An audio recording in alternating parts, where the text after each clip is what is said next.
Hi, everybody, and welcome back to Midnight Movies. I am your co-host, Cody. And I'm the other co-host, Nikki. And this week we are continuing on with Serial Killer Slasher Month with In a Violent Nature. In a Violent directed by Nature. Chris Nash. Chris. Fairly recent slasher film, came out in 2024. So Yes. Is this... No, we've done a more recent movie than this, right? I mean, we've covered a few movies from last year, like Weapons and Yes. Him. Yes. But in terms of slasher, this is pretty new. So Absolutely. But anyway, Nikki, you mentioned like at the beginning of all of this that this is Yes. one of the movies this month that you knew nothing about. Yes. Or at least you hadn't watched it, yeah. I kind of know that we had talked about it a little bit at the time, but kind of what's your history with this movie? Like, I love the concept. I love like the POV of being the serial killer. kind of POV of the kind of serial the killer. POV, yeah. It's more third. Kind of follows them It's around. more third person video gamey. So. Mhm. I liked the idea of it. I don't want to spoil my thoughts yet. But whenever I watched this, I didn't really know what to expect. I wasn't going in with a lot of expectations. I do know that there was a lot of talk about the yoga killing scene. Mm-hmm. I think even when I initially talked to you did about bring it, that one up. I didn't spoil anything, but I just mentioned that there is one kill in this movie that's just like, for me, was like worth the price of admission alone. Yeah. And just like, it's like one of the craziest kills that I've seen in any movie ever. Mm-hmm. And it is a lot. I remember watching it just like a couple days ago, and I was like, oh, all right, that's why everyone talks about this scene. But yeah, I guess, I mean, it's fine. It's fine. There are things that I, like the beginning, I was like, this is okay. The middle, I was like, okay, we're getting somewhere. I'm here. I'm with it. And then that ending. Yeah, the ending's interesting. We'll talk about it when we get to it. Ugh, that ending, dude. I was like, what? Who? Huh? What? I was like, where's what's his name? Is it Johnny? Johnny. Where's Johnny? I was like, where'd he go? So yeah, we'll get into it, but I just watched it the other day. Oh, really? Yeah. I watched it twice this week. Once, like, I think on Monday or Tuesday, around there. And then once, like, literally right before you pulled up. Yeah. So. Okay. But no, I saw this movie initially back in 2024. I got a little funny story because I initially was going to go see this in theaters. Like, I had the plan and everything. I bought my ticket, and then I get to the theater, and for some reason my ticket's not ringing up. And the usher's looking at it, and they're like, oh, you're at the wrong theater. It's at the other one. The other one on the other side of town. I had bought the ticket for the wrong theater. And unfortunately, at that point, I didn't have enough time to drive to the other theater to be able to make it. So I didn't watch it in theaters. I caught it when it came to streaming.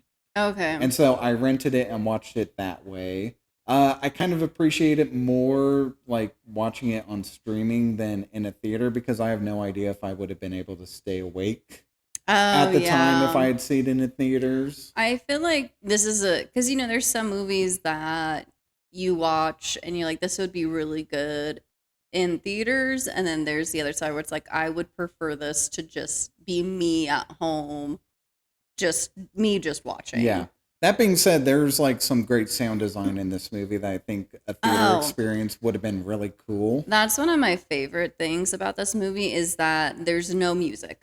None It is whatsoever. just the noise of nature and what's happening. That being said, we'll get to some of the scenes, but I feel like a score would have helped some of these scenes. Possibly. But I they went for it and they stuck to it. It was a bold choice, and I applaud them for it. Yeah, definitely. But no, I remember after seeing it, I had talked to you about it. Yes. And I had said A+ on the idea, like very great idea. And I remember at the time I said C for execution. Okay. I felt like that was because I kind of remember what you told me, kind of not, but I was like, I feel like you liked the idea too, but it was kind of like lackluster. Yeah. Because for me, my rationale is just like a wonderful concept for a horror movie, but the problem is you're following this Jason-like character, like Jason from Friday the 13th, and it's just like he has no personality. So it's like for an hour and a half, you're following this silent killer throughout the woods, and so it just makes those walking scenes that happen in this movie that much more boring.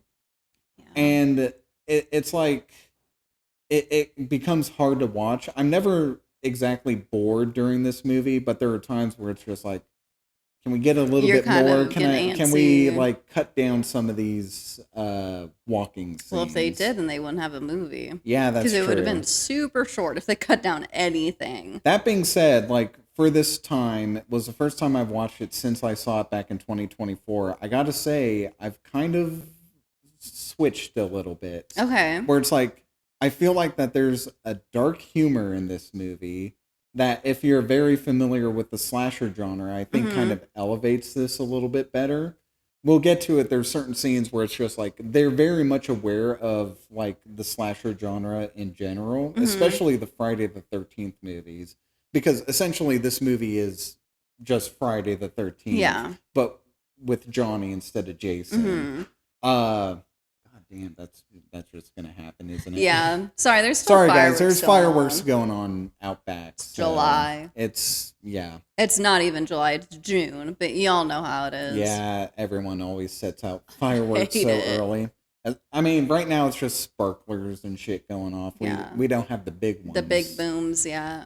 But anyway, yeah, there's like a dark humor in this movie that makes it feel like it's aware of what it is. It's not exactly parody level, but just like a winking kind of, we know what this genre is and we're going to have fun with it. Yes. And that's what I appreciate more about this movie. So my opinion of it now is slightly higher than it was when I initially saw it. Because I definitely got that. I was like, they're definitely self-aware, and I like that. I mean... and it's not super, like, heavy, like you said, like a parody would be.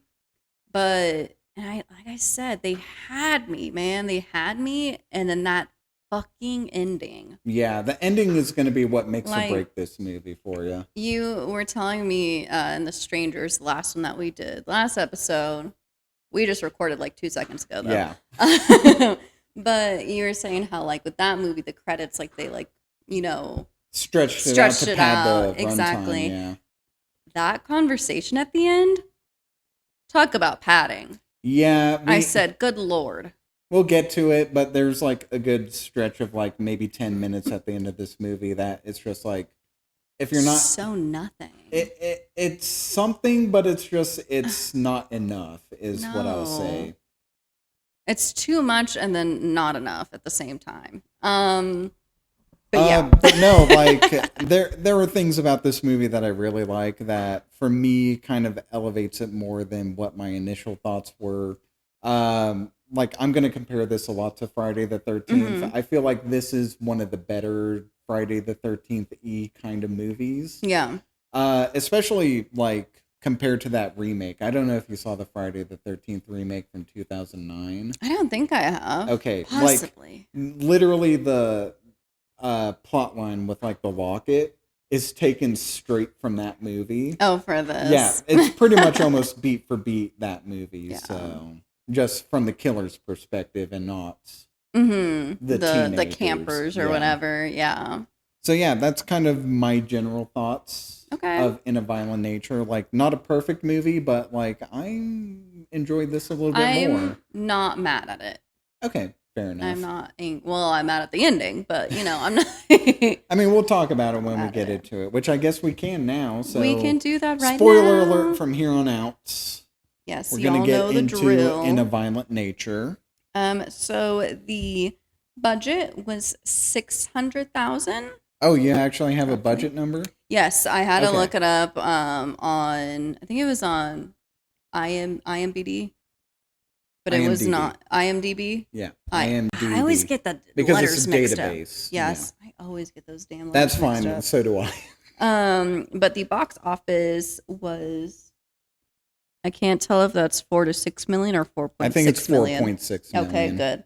Can't read my Not bad handwriting. for its budget. I mean, this movie wasn't in theaters for very long. I think it was in theaters for like a couple weeks, and then it was taken out because then it got put onto like Shudder like a month later. So Yeah, I think was this a Shudder original? Or I it don't was know if just it was on an Shudder? original because this movie was like in production for a while. Okay. Like I think the director even said like 70% of the movie was like reshot. Oh wow. Yeah, like there. I mean, shout out to Dead Meat. Like I learned a lot about this by watching their kill count for this movie. Yeah. But yeah, they went through like different actors for Johnny because some of them like had allergic reaction to the makeup that they had, so they had to completely replace him. Oh shoot. There was like effects that didn't work at the time, and there were scenes that were changed. Like a lot of the ending was just changed because they ran out of budget, pretty much. Which would explain your frustration with some of the ending. I wish it was different. We'll get there. We'll get there at the end. Just stay with us. But yeah, I'll complain so later. knowing that this movie is only like $600,000 is kind of surprising considering that they had to reshoot a lot of this movie. And I mean, this is just what I found on like IMDb. Yes, but so it could be wrong. And then of course, like sometimes, like we talked about, they don't really put out really how much they spent on the movie with like marketing and stuff like that. But at the same time, for a movie like this, it's like it's very low budget. Mm-hmm. It doesn't have like, I mean, I guess it has Shudder backing it, but like it's not like an A24 or something like that. So, I mean, this movie probably didn't have like a huge marketing push. And like there with like the scenes, like we're not really in a lot of homes or like it's a lot of outside. It's nature. Yeah. In the title, in a violent nature. Honestly, a beautiful nature walk simulation. Oh, the cinematography in this movie is it's fucking gorgeous. It's so beautiful. Then again, I love like the woods and hiking and stuff like that. I do too. Where was this shot at? It was shot in Ontario. Okay, that's what which I is thought. actually where this movie is set. So it's gorgeous. It's gorgeous.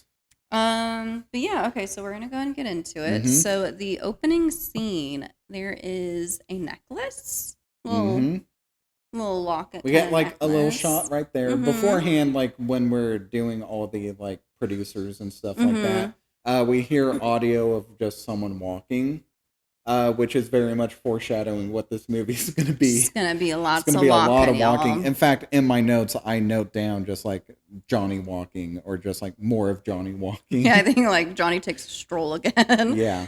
But yeah, the first shot of the movie is just like we get the inside of what we're going to later learn is like a burnt down fire tower. And there's just a pole with a necklace on it.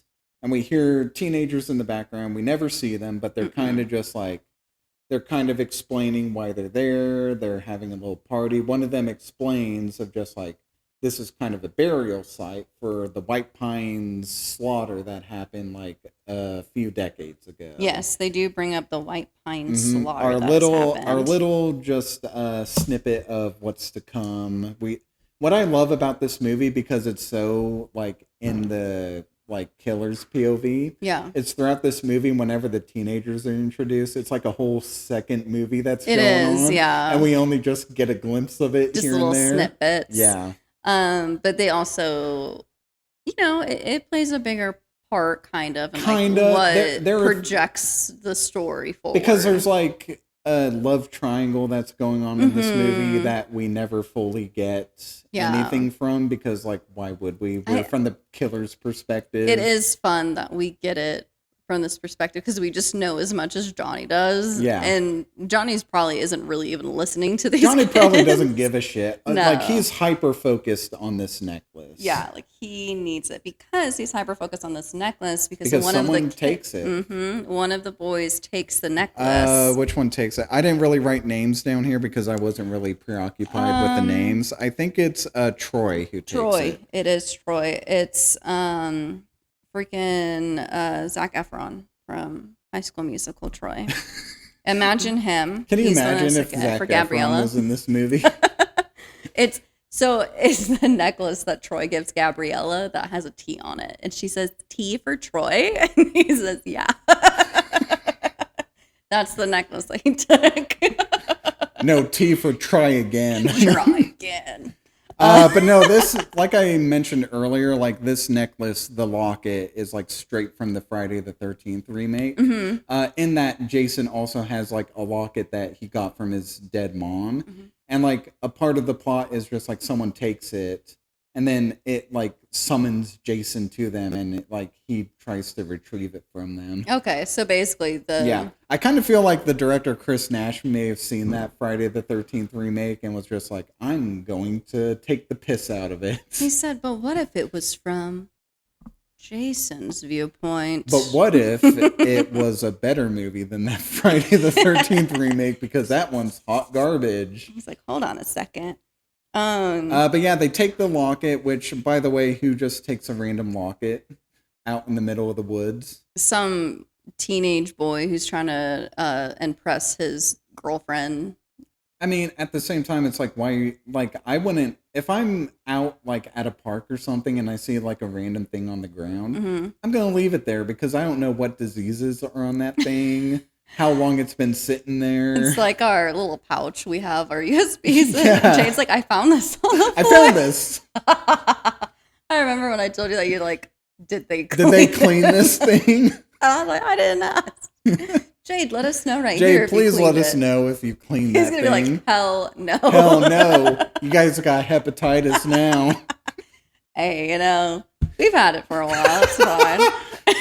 You know that thing when you casually get hepatitis. It's a little pouch. It's okay. But yeah, they take the locket. And this is when Johnny is going to resurrect. He's being summoned. I timed this. Okay. Of how long it takes him from the moment the locket is taken to when he is fully out of the grave. It's 2 minutes and 12 seconds. 2 minutes and 12 seconds. Of just Johnny coming out of the grave. Crawling and dude, out. This is where the sound design really hits me. The gurgling of like when he's like moving the pole and everything, and just the movement of like the wet leaves and everything. Just so good. It's good. It's really good. I wrote, he has risen. Yeah, Johnny is Jesus. He has risen. He's going risen. Back to our hymn review, just Christian imagery. This is a bunch of religion. And then now we stroll through the woods. I wrote in my notes, we get the first of many walks through the woods. Johnny comes across an animal caught in a bear trap. Yes. So this is kind of when we get into more of like what the themes of the movie is. I mean, the movie is called In a Violent Nature.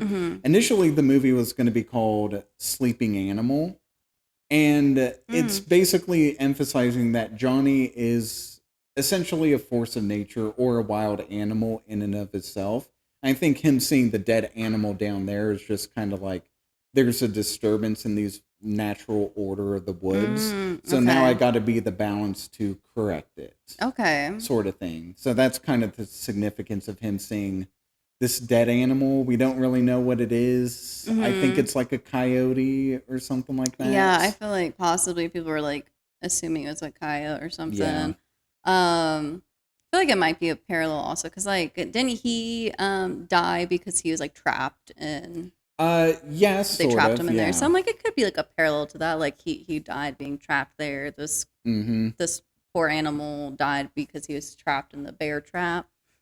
Nice little parallel little going things on. we got going on here. I mean, the bear trap will kind of be a reoccurring thing here and there. So, and then I have a machine ? And pink ties, but the machine I think is like they're trackers. Tracker, Yeah. okay. And then we see like pink ties in the trees, and I think it's kind of like supposed to be a perimeter. I think so, possibly. because we learn that these bear traps I don't know. These bear traps were set by a guy named Chuck. Chuck. My name's Chuck, and I like to fuck. I was literally thinking that. Kill Bill, everyone. I mean, Kill Bill, it's Buck, but yeah. But no, Chuck is your typical like redneck character that you see in a Friday the 13th movie. At the beginning, he's kind of in a fight with this park ranger, who's going to be a type of protagonist in this movie. Kind of. He's the one who knows the most about Johnny. Yes, and like what happened because his father years ago when the White Pine slaughter happened, he was a part of it. Yeah, and it's also implied that Johnny, 10 years prior to the events of this movie, also rose and like went on a rampage, and he was the one to stop Johnny. So he's like, I'm gonna stop him again. Generational trauma for both of them. Absolutely. But is this when we get like the car honking? Yeah, right? that's the Ranger. He's like trying to fight. He's trying to fight with Chuck because Chuck's been leaving these bear traps in a, I guess, like park. Yeah, like where teenagers go He's to like, camp. You can't do He's that. like, you can't do that, dude. He's like, that is very much illegal. And Chuck's just like, what you gonna do about it, bro? Fight me. Yeah, he's like, for real, in real life, not on Minecraft. Yeah, let's do it. And then Chuck also threatens him and says like, if I see you again, like I'm gonna shoot you. Well, at first, like the Ranger is just like, what if I go through your shed or barn in the back? And he's just like, if you go in that barn, you might not be able to find your way out. Yes, he's threatened him. And he's like, you fucking threaten me? I'm gonna go call the sheriff. And he said, go ahead, but if I see you again, I'm going to shoot you. Yeah. I will shoot you. I will shoot you in the face until you are dead. Yes, until you are dead. And so the Ranger drives away as Johnny pulls up.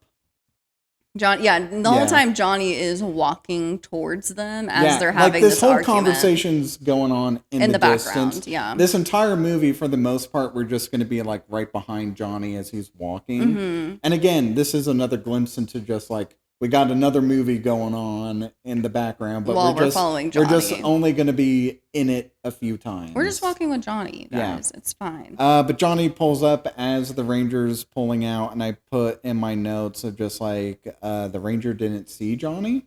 That's what I was thinking too. Like none of these guys. I mean, maybe when he was like backing up, he did the full turn, you know? Maybe. But like your just twist your whole body. But it's like, it's weird because it's just like, I guess the Ranger just didn't look back, but Johnny's just standing fully out in the open right there. He is. Yeah, very much so. And, you know, Johnny enters into this man's house very easily. Kind of implied that this house might have been Johnny's when he was a kid. Possibly, yeah. Because we kind of get a flashback. He sees a locket in the house, and it gets a little bit of a flashback to his father giving him the locket of just like, this belonged to your mother and now it's yours, sort of thing. He's like, it's yours now, keep it safe. It's yours now, Johnny. You know, it's funny, a little side tangent, but anytime they said Johnny in this movie, I just couldn't help but think of Barbara from Night of the Living Dead just going, Johnny! Johnny! I didn't know that, guys. I just know Barbara. Oh, they're coming to get you, Barbara. I just know it because like fucking Barbara in that movie says Johnny so many times. I can't wait to do that movie. It's gonna be good. I love Night of the Living Dead. Wait. Y'all go watch it. It's so good. That one we can, because that movie's like non-copyrighted, we could just have it playing in the background. Hell just yeah, fully. baby, let's do it. We can just sit there and just watch the movie and just be like, get no copyright issues. Oh, that'd be fun. We should figure out how to like do like a little like watch thing. Yeah. I don't know. We'll figure it out at some point. We'll do it. I don't know. Subscribe to our Patreon. that still doesn't make sense. We need a new year. We're doing new year. That. Maybe even before then, but yes, yeah. Okay. So he has a flashback for his mother's necklace, and he starts to go and reach for the locket that he sees that's inside this guy's house. And we hear in the background, yup, a shotgun. And then he shoots like a warning shot because he doesn't see Johnny. No. He assumes it's the Ranger back, which is funny because it's just like, that was only like a couple minutes ago, and like if it was a Ranger, you would have heard his car coming back. Maybe he thought he just like pulled to the side of the road and got out and like snuck around the house or something like that. I get that. So he obviously thinks that Johnny is the Ranger. And he's like, I told you if you came back here, I'd shoot you. I'm gonna fucking shoot you. And then I love it. Johnny just steps in, and the dude's like, what the fuck? He said, who the fuck are you? I mean, Johnny seems pretty big.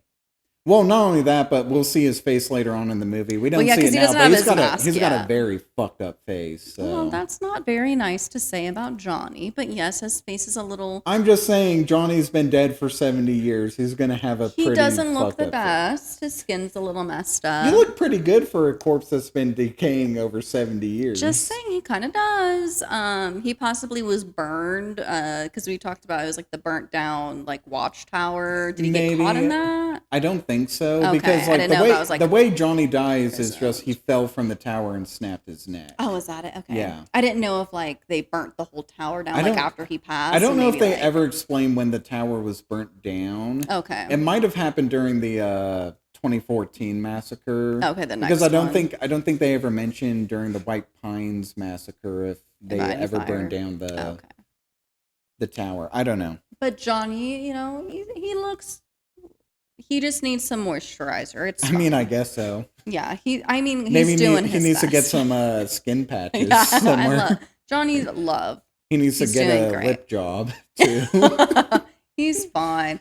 But anyway, yeah, there's a kerfuffle. We don't really see it. But then fucking Chuck just runs out of the house all fucking scared. He's like, ah, Yeah. and of course Johnny's just walking behind him. Johnny's got the gun and then drops it because Johnny's too cool for guns. He's way too cool for that. Yeah. But then, we hear the man running and screaming, and then in the distance we hear him just screaming. And as Johnny's getting closer, the man is not running away anymore, because he's been caught in one of his traps.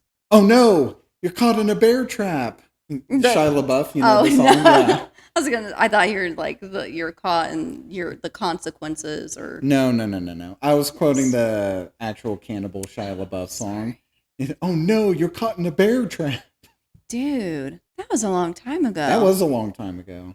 And Shia LaBeouf is in that too. Oh my god, I can like barely remember that. Yeah. When someone brings at the end, he's doing the Citizen Kane thing where he's clapping and yeah, everything. because when someone brings up like a memory and it like, you're like, oh my god, I am like almost there because that's how like far away the memory is. I watch that occasionally because it's just so funny. Oh my god, Actual Cannibal Shia LaBeouf. But no, yeah, he gets caught in one of his own bear traps. The irony of it all. Yes, the consequences of his actions. Mm-hmm. Oh no, I have to face the consequences of my actions. But then Johnny kills him. We don't see it right away. We don't. But dude, as it's happening, I love this cut of just like his hands slowly coming down to the dude's face. Cut, his hands reaching for the locket, but it's like his covered hands in covered blood. in blood. I love that. I liked that too. I put in, it's almost like a Kubrick cut, like in 2001 The Space Odyssey, when the chimp throws the bone in the air and as it's coming down, it cuts to the space station. Okay. Very similar cut of just like hand coming down, cut, it's covered in blood. And he went back to his house to get the locket. Get the locket. And but not his. Nope. It's the number one motherfucker, which is also on the dude's hat. That's really funny. I just love the number one motherfucker. Because his name's Chuck. Yeah. My name's Chuck, and I like to motherfuck. Good Lord. But yeah, so he walks back out of the house after he sees that that's not his locket he's looking for. Mm-hmm. And I put in my notes, more Johnny walking. Absolutely. This is when we get to see the aftermath of Chuck's death. And dude, like you get the first hint of how gruesome this movie's being. Because like his whole leg's torn off. Yep. Still caught in the bear trap, but like torn off. His arm has been torn off and is sitting on top of the car. Mm-hmm. And like his face is like bashed in or something like that. Like, ooh. Just mauled to death. Again, Johnny's like a wild animal. He is. He just wants his locket. He wants it his back. locket. He's a mama's boy like Jason. He is. Just Again, like Jason. This whole movie, it's just like maybe the director is like, I really want to make a Friday the 13th movie. But Friday the 13th is caught up in legal rights right now, so I'm just going to make a movie like it. That's probably it. I mean, pretty much the director came out and said, like, his intention wasn't to, like, subvert the genre. Mm-hmm. His intention was to pretty much just make, like, the type of slasher that he watched when he was a kid. Yeah. In fact, that's why the aspect ratio is the way that it is because he's like, well, I used to watch these movies on, like, a shitty box TV. So it's like I'm gonna format it like it's on a box TV. I So, liked how it was formatted. It was nice. me too. Like cinematography, the way this movie looks and shot, like love it all. Mm-hmm. But as Johnny is still strolling through the woods, Mm-hmm. he hears some rowdy teens. I in a wrote in car my that note, pass here comes by. the horny teenagers. Here they come. They pass on by. It's dark right now. Yeah. As they're driving, they're like, "Woohoo! Woohoo! Yeah!" I'm wondering what they were doing because they were like at the burnt like fire tower, and then that happened like during the day, and now it's night, and it's like they're They're like, coming. yeah. They're coming to the campsite Because they were already talking about stopping at the gas station, right? At the very They beginning. did. So Well, they stopped at a gas station, and that's when we get a little earlier setup of like the girls that they meet there. well, because they talked about that at the beginning, right? Yeah, they did. Okay, Yeah. cool. Because I was like, I didn't know if it like they did the beginning and then went to the gas station, but I think they were already talking about that. So I don't Yeah. know what they've been doing this whole time. I don't either. They were just fucking around the town. Possibly. They probably came up across a harbinger. You know how in every like slasher film they're just like, "You're doomed if you go there." You know, cabin And in they the woods. said, "Oh, whatever, you freak." Yeah. Like in the original Friday the 13th, it's the guy is like, "You're going to Camp Blood, ain't you? It's got a death curse." Death curse, you're all gonna die. And they're like, "Oh, whatever, Oh, crazy whatever. old guy, You crazy dude. you freak."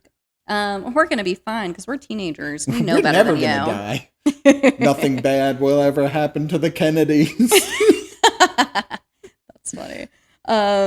And then are they? I don't know. Was that gunshots or what was that? Were they shooting? There are gunshots. They're shooting with a gun. They do have a gun that Okay. comes back later in the movie. Okay, I was so- wondering. I was like, I can't remember they actually. Yeah, he's had kind of one. drawn to the gunshots, and this is them. They're all at a campfire. Hanging out. This is one of the few moments in the movie where we're not in Johnny's perspective. Mhm. We're just around all these like teenagers Yeah, around here. but he's in the background. You can just feel it. Like he's there observing. I actually tried watching during this scene to see if you can see Johnny in the background because later on, when they're taking their group photo, he is back there. He is back there. I tried to watch because they do like this 360 shot this entire scene. See if he's somewhere. To see if I can see Johnny, and I can't. So It was pretty dark. yeah, it is pretty dark. But anyway, we get our group of bad actors. Yes. But I think this is where the humor comes in. I do think that this is intentional. I think so too. I don't know if I would have preferred it if they were like, I don't know. Because this movie did have me for a minute. So maybe I would have. I did enjoy that they were kind of like the bad acting. Well, like, it's not only the bad acting, but like the terrible dialogue, like some of the bad jokes that they're being like. It's like, what are you saying that like Troy's dick is as big as your finger or something like that? Oh, yeah. Of course, small dick jokes. There has always got to be one in a comedy movie, I mean, that's what these kids are in. I mean, they're very much like straight from a Friday the 13th movie. Like these are the type of characters that are in these slasher films. Yeah. And again, it's like they're poking fun at it. It's not parody level, but it's just like they understand how cheesy this is, and they're playing into it. And then we kind of get more of their dynamics. This is where we get the little established love triangle. So Troy and Colt, they have some beef. Because, what is it? Troy is with Chris, who is going to end up being our final girl of the movie.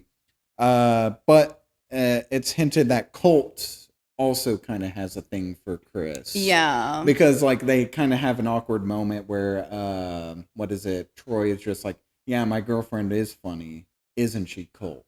Yeah, he's like, isn't she? Yeah. You would know Colt So because you like her. Yeah, like, we get this kind of weird love triangle. Again, doesn't really go anywhere because we're not going to follow these characters. No, it doesn't kind of really just matter. sets up a little something. Yeah. And then we get some more dynamics because Aaron is the one that's telling them the spooky story. He's kind of your typical, I mean, they're all stoners in here. They all smoke weed, but he's kind of your de facto, like, stoner character. What is it? This whole, like, campfire sequence is straight from that Friday the 13th reboot. Because they also have a scene where they're at a campfire and one of them's telling like the story of Jason. Yeah, no, this and like what happened with his mother and stuff like that. And everyone's like, "Oh my gosh, like that's so fake. Like you just made that up. It's so fetch." Yeah. And he's like, "No, it's no, real. It's true, guys. Believe me. Seriously, Please believe me." And they're like, "You're a loser."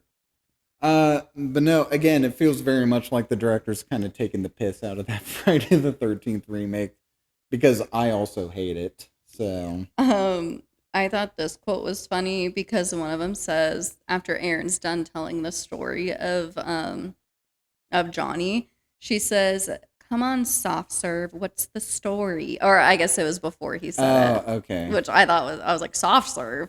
What does that mean? I don't know. This dialogue is intentionally supposed to be bad. They do like an ableist joke. Yeah, they have a cancel culture and an ableist joke. Yeah, I do like the follow up of just like when she's just like cancel culture doesn't exist, and the guy's like, yes, it does because I'm canceling story time right now. I was like, all right. I thought that was pretty funny. But the story of Johnny is that 70 years ago, which that's a long time. Long fucking time ago. It's like, all right. What is it? Johnny was just a little kid. He was mentally disabled, again, like Jason. And the story is he was playing with a toy car or something like that, and one of the mill workers trips on it, and like he gets enraged. And lures Johnny to the fire tower to kind of spook him, but it goes wrong. Johnny falls from the tower, snaps his neck, and dies. And so these men try to like cover it up. They put like one of those old timey fire masks on him, which is going to be the one that he wears throughout this movie, to kind of make it look like it was an accident, playing or something. Like he was playing and then accidentally fell from the tower or something like that. But Johnny's father finds out about it and then goes to confront the men, who then the men kill the father. And so that awakens Johnny, and like he kills a bunch of people. Which is just like so crazy to me that, you know, this guy trips on a toy, ends up like hurting his leg, and then he's like, I'm going to fuck with this kid now. I mean, that's Southern hick behavior. What? It's a child with a disability who is just playing, and you're just gonna be like, I'm gonna lure him to this tower. I mean, what's more frustrating, that or the fact that a kid drowns in a lake because a bunch of teenagers are having sex instead of watching him? But I feel like... Including his mom. His mom's not watching. I feel like this one might be more infuriating just because of the fact that this grown man made a decision. Yeah, that's true. At least with, like, the teenagers in Camp Crystal Lake, like, they were horned up and, you know, they should have been paying attention, but they didn't. And, like, his mom wasn't there because he's at a camp, you know? So that one is, like, a terrible accident that happened. This one, a terrible accident happened, but this guy made the choice to do that. Crazy. It seems very petty, but at the same time, when I think of just like small towns and horror films, it's like this kind of feels in part of behavior for like Southern hicks and stuff like that. It's like, you guys suck. Which I guess doesn't really make sense because this is all taking place in Canada. So I guess they don't really have that behavior. I don't know. I don't know enough about Canadian culture, despite the fact that I lived in Canada for a brief moment. Forgot about that. You did. I didn't live anywhere near the wooded area. Like, we lived in, like, Toronto. So, like a suburb or something? Like an actual, like, proper city and stuff like that. A proper city, not proper in the woods. City. Not like the 95% empty space that is Canada. Yeah. Okay, and then, is Colt the one that has Johnny's necklace? Or was it Troy? Troy, okay. Because Troy, I presume he took it to give to his girlfriend. Which I don't know how you explain that. It's like, yeah, babe, I found this locket in the middle of the woods. I feel like he didn't say that. I feel like he said, hey, babe, I bought you this necklace. Yeah. It reminded me of you. And it wasn't like... Can you imagine if she opens it and it's like, who the fuck are these people inside of this? And he's like, don't worry about it. I got it at a vintage shop. It was at a pawn shop. It's a bunch of money.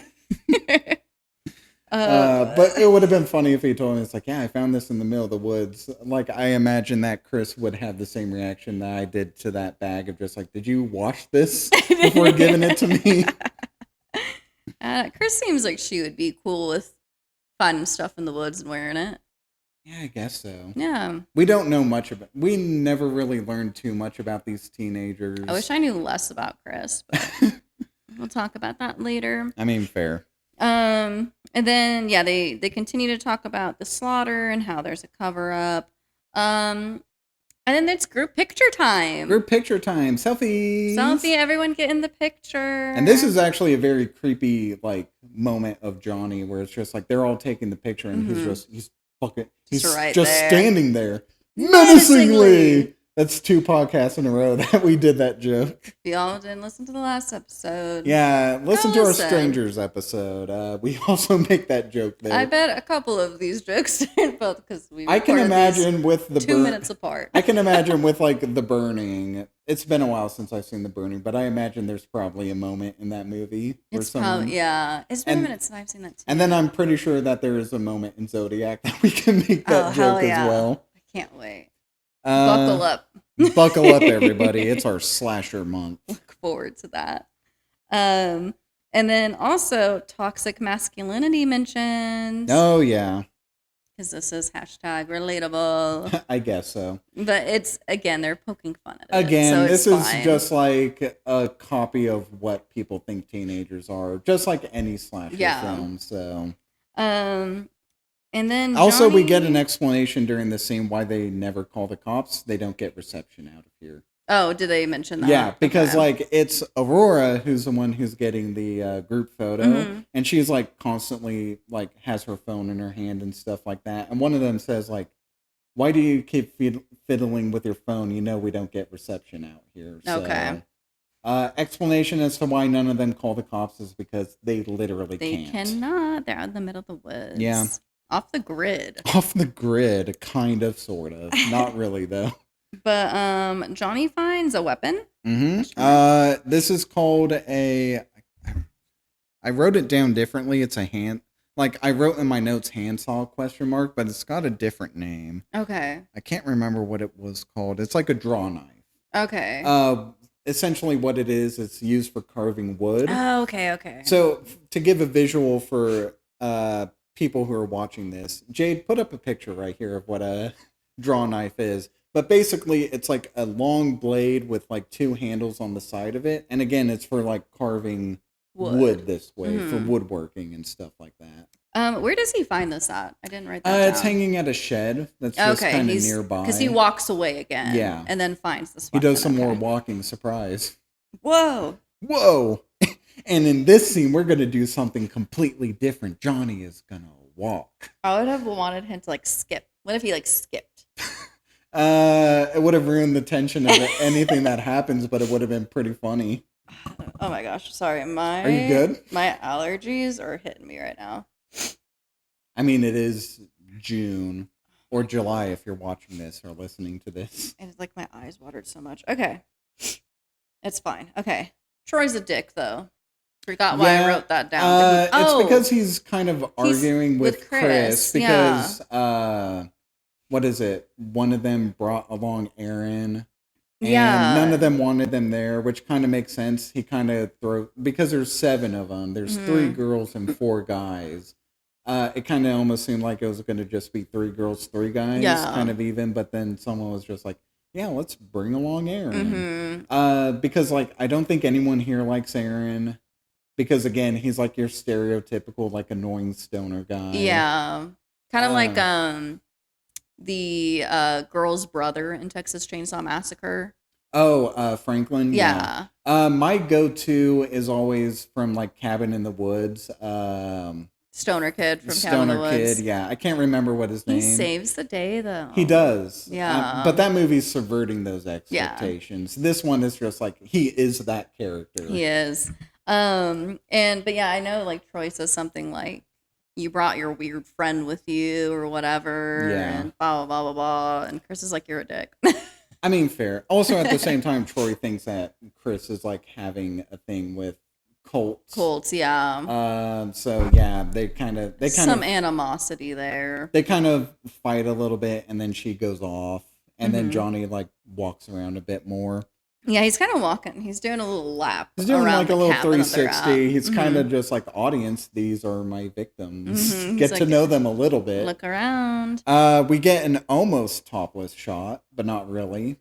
Chris is kind of changing in the other room. Oh, as Johnny looks on, and she kind of just stares out into the woods. I'm kind of surprised we don't get like a full tit shot, considering the fact that this is basically a Friday the 13th movie. They want to just stay a little classy. I guess so, but those movies, they're just like essentially just nudity and violence. Yeah, maybe the director's like, it's okay, just a bra's fine. I mean, I guess we'll get the point across.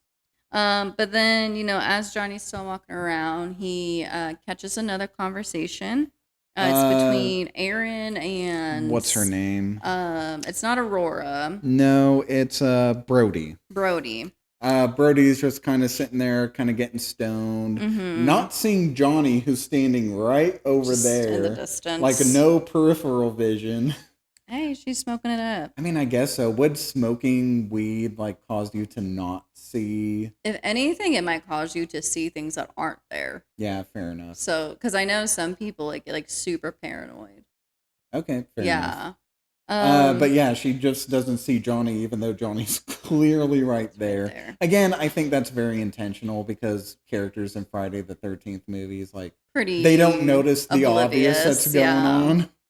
But Aaron talks about how he is wanting to meet the gas station girls. Not really in so many he doesn't words. really say that. Yeah. He's trying to make an excuse of like, I'm going in the woods to take a shit, and they're just like, bullshit, you're gonna go see those girls at the gas station. And then they and Johnny's like, no, stop, no, I'm not, stop it. Brody has a crazy vocal fry. I don't know if you noticed that. I don't think so. She's like, you're going to meet those girls, those gas station girls, aren't you? I mean, I just figured because she talks like that most of the movie. No, she's playing a character. I mean, I noticed that when she's at the lake with Aurora, when she's just like, well, that's good news because I didn't like high school either. Yes, yeah. Like she's that girl. So, but yeah, her and then another kid that's not Colt. It's not Colt or Chris. Troy. I think his name. Oh yeah, Colt Troy. There's another character named Evan. So I think that's who it is. So this is Evan then, because they're making fun of Aaron. Out of all 7 of these characters, Evan is the one we know the least about. Yeah, he is literally only in this scene. I feel like to make... Well, I guess he's in another scene He's in another scene later on, but literally we know nothing about him. Not that it really matters. None of these characters are like super developed. Honestly, I'm surprised we both kind of wanted to know any of their names. Yeah, like I said, shout out to us. The only characters in this movie that I wrote their names down is Johnny, Aaron, just because they keep saying his name over and over again, and Chris. And I didn't write down any other names. Like the Ranger, like literally he's credited as the Ranger. Oh no, Ranger's Ranger in my notes too. But yeah, so they're making fun of him. I can't remember what they start chanting. They're chanting "Fill me up," Aaron, because again they're making a sexual joke about him going to find these girls that he met at a gas station. Fill me up. I mean, it's intentionally annoying because they're just like, "Fill me up, Aaron," and they say it over and over again. They drag it along a little too far. Then I was like, "All right, we get it." I mean, yeah, but at the same time, that's the point. Yeah. That's who these characters are. So Aaron's like, fuck you guys, I'm leaving. So he goes out to the woods. He does the Eric Cartman, fuck you guys, I'm going home. Yeah, he does. And then, of course, this is when Evan asks Brody, you want to see a spider? You want to see a cool spider? She said, oh my God, yes. I mean, when you're stoned, that does seem very interesting. Hey, you want to see this fucking tarantula in the back of the house? There is one night, this was like years ago when me and Wing were at our old apartment, I sat there and watched a spider make a web, like right on our like front porch thing, because we had like stairs leading up, and then we had like this little like area that like led to our door, and yeah, it was like in the corner there, and I was just watching it build its little web, and it was so fun to watch. Yeah, I do like those time lapses of just like watching spiders build Yeah. webs. Imagine IRL, I know, Cody. right? It was crazy. And then Wing was I like, also like watching those Spider-Man movies, watching him spin those webs. Yeah, Wing was like, why are you watching him? Why aren't you killing him? And I was like, I feel bad. But then I ended up having to kill the spider because it kept raining and he kept rebuilding his web even bigger and bigger and bigger. And then it got to the point where it was like right in front of our door. Oh, okay. And I was like, you gotta go. I'm sorry. I threw a wet paper towel at him.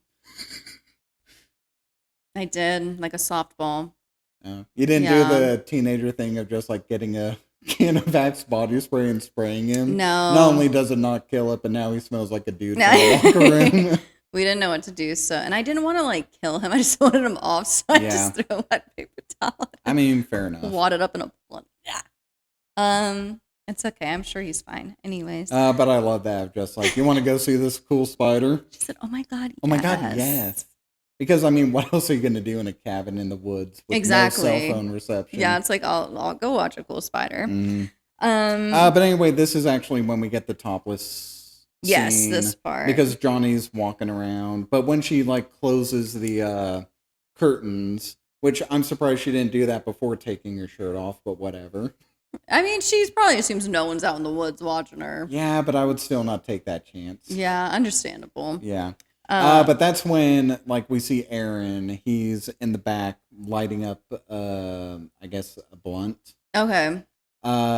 Which, by the way, Aaron, the way it's supposed to be spelled is Ehren. I just wrote it as Aaron. Same. Like Thank you. Aaron. No, my subtitles are on, and I saw the writing of his name, and I said, absolutely not. Yeah. Absolutely not. Am I writing Aaron like that? As I was writing my notes, I just kept writing Aaron. And then when it came to like, I have to write down Chris's name, I had to go to like Wikipedia to look at like the cast. And that's when I noticed how Aaron was spelled. I was like, that's bullshit. Yeah, no, I was like, that is so stupid. It's like, of course your parents freaking spelled it like that. But anyway, this is when we get the first kill that we actually see in the movie. And it perfectly sets the tone for the violence that we're going to see here. It's good. So Johnny gets the draw knife, and behind a tree, which Aaron's kind of propped up against. Kind of leaning up against. Through his fucking mouth, takes that draw blade and just cuts the top of his head off. His kappa is detated. It slides off. Mm-hmm. Very funny. Yes. This is also reminiscent of a Death in a Friday the 13th movie. I think it's part 5, where one character, like Jason, or quote unquote Jason, because spoiler alert for Friday the 13th part 5, this movie that's almost 50 years old. Jason comes up behind one of them with like a band and like comes up behind him and like squeezes his fucking head against the tree. Okay. So some nice homages. Yeah, a little bit of an homage to a franchise that this movie is taking inspiration from. But what I love throughout this is just like Aaron's Walkman is still playing. It is, yeah. And it's still on his ears and everything. I know, it's like the one time we get music, I feel like. Yeah, it's the only time that there's any kind of music, either diegetic or non-diegetic, so... But then I didn't understand this part because Johnny, like, caresses Aaron's shirt. So what he has on his shirt is the Ranger kind of part shirt. Oh, okay. And so I'm guessing it kind of triggers something in Johnny's just, like, remember. mind. Okay. And that's what makes him go to the Ranger station. Right, all right. Because, yeah, okay, so, because this is when he drags Aaron through the woods. Very funny. He's got his head in one hand, and I guess through the fucking neck of the body, he's just dragging the body behind. He is. Through his spine. And I do like how, like, the battery of the Walkman's dying, so as Johnny's walking, like, the music is winding down and gets, like, slow motion-y. A little distorted. Yeah. But he's dragging him through the woods, and then they break into the Ranger station. Yeah. And it has... breaks in through with Aaron's head. Mm-hmm. He like, sure does. Smashes the glass and then just tosses the head in. I mean, he's got it in his hand already. Yeah, that's true. You don't need to find a rock when you got a head. Uh-huh. The head weighs 10 pounds. Yeah, that's I wonder true. what half a head is like. Because it's less than half. Well, no, I guess you cut it. Right in half. It's a little bit little more. more, I would say right? probably a good 6 or 7 Yeah. pounds or something like that. 6, 7. Yeah. I wasn't going to until you looked at me that way. I hate that that's a thing. I hate that I know that that's a thing. And like when I said that, I wasn't even like that wasn't I intentional. know, but I thought it and I hate myself for it. Don't worry, that fad will die like fidget spinners. So Fidget spinners. So here's the thing. I remember the time when I didn't know what like 6, 7 was. yeah, And then our friends visited from where they live down here. And I'm so mad at them because they apparently love brain rot because they kept saying it. And I was like, what? I don't what is going on? They're like, 6, 7, 6, 7. I'm like, what the fuck? What the fuck you talking about? Speak English. And then that's when I just heard and saw it everywhere. And I was like, oh my God, why? I could have lived my whole life. I can't even remember. Not really, I can't even remember like what I thought when I first heard it. I thought it was like a subversion of the 69 meme. Mm-hmm. Like I didn't understand it at all, and I still don't. I don't. So, I think it's just something stupid. Yeah. I mean, of course, but yeah, I feel like people that even reference it now don't really understand it. They just say it. it's like That's what I do. It's just I just say it. Mm-hmm. It's like 21. Oh yeah. Mm-hmm. When you hear that Yeah, thing, it's no, 21. I know what you're referring to. Or yeah. What's the name that I'm thinking of? My name Jeff. My name Jeff. That's great. Like I remember seeing 22 Jump Street in theater, and I could not, for the life of me, think that would ever become a meme. My name Jeff. I know. My name Jeff. What's funny about that is Channing Tatum tried to recreate that soundbite, and he couldn't. It's just That's just like lightning in a bottle. exactly. Like, you can't replicate One in that a million. noise bit. So. Sorry. But okay. Anyways, but yeah, he's in this building to get his face, like Rorschach. Where's my face? Give me back my face. Yeah. So good. I love Rorschach. I do too. But we get a little hint at like maybe the massacre that happened 10 years prior because Johnny picks up a picture with the Ranger on it that says something like something 2014. So it's just like it kind of triggers a memory in Johnny because he like drops the photo and you can tell from his hands that he's like fucking angry. He's like, he's like just like this motherfucker. Yeah. Can't wait till I get my hands on him.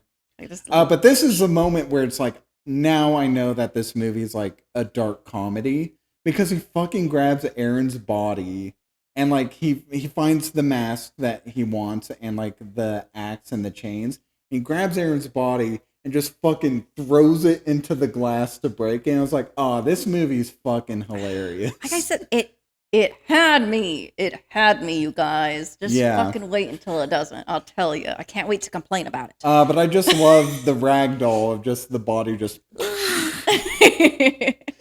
It's so darkly funny. It's at that moment, rewatching it now, of just realizing, oh, this movie kind of knows what it is and is playing into it because that's fucking hilarious. Yes. Like smashing the glass in with the head is funny, but just ragdolling the body into this glass is even that's funnier. Comedy gold right there. But and then, so he has his mask, he has his weapons now. What do you think of this mask? Because I remember when I first saw it in the advertisement and I didn't quite gel with it.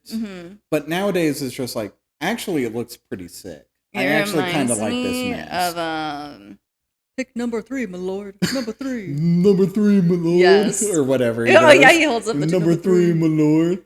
Reminds me of that, and then for some reason it reminds me of one of the characters off of SpongeBob. Okay, the diver from the SpongeBob movie. Yes. Yeah. Okay, I was like, I feel like the diver. I don't know why, but yeah, both of those. I mean, it's kind of got that kind of look. But I mean, I like it here. Let me look up.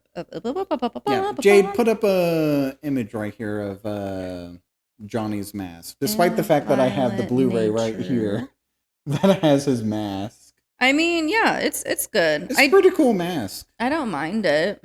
The eyes are a bit goofy, but I feel like it gives it like an unsettling feeling as well. Yeah. Isn't there a scene in the SpongeBob movie where they like throw glue at his like... Yeah, they do. Yeah. That's what it reminds me of. I can just picture Johnny just like laughing like the diver in that movie, just Yes. But no, I kind of fucks with this mask. It's kind of iconic in its own way. It is. I mean, it's hard to beat like a Michael mask or a Jason mask, but like it's pretty good in terms of a slasher's iconic it's look. nice to just see something a little different. Mm-hmm. It's similar but different in its own way, and like you said, iconic. Same, but different. Exactly. Thank you. You get it. Yeah, I get it. Sorry, I burped. How fucking dare you? Sorry. We're talking about ragdolling dead corpses and you fucking burp. It's disgusting. Hey, I wolfed down half a sandwich before we started. That's true. By the way, Quick Trip sub sandwiches. Not sponsored, but yes. That shit was good. Had a chicken bacon ranch. I mean, Quick Trip's hot dogs are also like... I'm not like crazy about hot dogs. They're fine. I used to not like them more. But they have good stuff there. Yeah, they do. Pizza. Have you had their breakfast pizza? We love. I haven't had their breakfast pizza, but I've had some of their breakfast like sandwiches, and they're really good. Yeah. No, they're Quick Trip. You're solid. We fucks with Quick Trip. We do. Yeah. But anyways, we're not at a Quick Trip right now. We're in the woods. We in the woods. Yes. Because Johnny strolls again. Goes on a long stroll, and now it's the next day. Yep. Because he finds some girls out swimming. Brody and Aurora. And I wrote in my notes, oh shit, we got lesbians up in this lake. It said lesbians. Oh my God. Woke. This movie is woke. Lesbians. This isn't June anymore. They're not supposed to exist after June. God fucking, yeah. Like corporations just like, lesbians don't exist outside of June. Yeah. Like, What's going on? Lesbians? What are those? But I'm a lesbian. I thought you were American. So good. I miss Vine. Dude, I can't wait to do But I'm a Cheerleader. Have you seen that? I think so. Oh, okay. It's so good. But anyways, so yeah, he finds Aurora and Brody. Well, at first they're not swimming; they're just at the dock. They're just kind of talking. There's like terrible ADR going on. Yeah, which again I think is very intentional because like some of the ADR in a lot of these Friday the 13th movies are awful. It's not good. My favorite example of bad ADR actually comes from Evil Dead 2. There's a moment where Ash is being attacked by like his demonic girlfriend's decapitated head. Nice. And there's just one moment where it's like we get a close-up of Bruce Campbell and like his mouth isn't moving, but you hear him say tool shed or something like that. And it's so clearly ADR'd in and it's really funny. Tool shed. Like, he doesn't move. Oh, it's work shed. He's just like work shed. But you know, they're talking about I don't know, nothing really important. No. Aurora wanted to do yoga. Brody wants to get freaky. Wants to go skinny dipping. Yeah. Which, by the way, skinny dipping in a lake just sounds awful. No. Like, you don't know what kind of bacteria is in that fucking lake. Yeah. Don't do that. You ever hear those stories of, like, in South America, the parasites that swim up your privates? Yes. Like, I will never go skinny dipping anywhere just because I will be paranoid about that for the rest of my life. Oh, no. Terrible.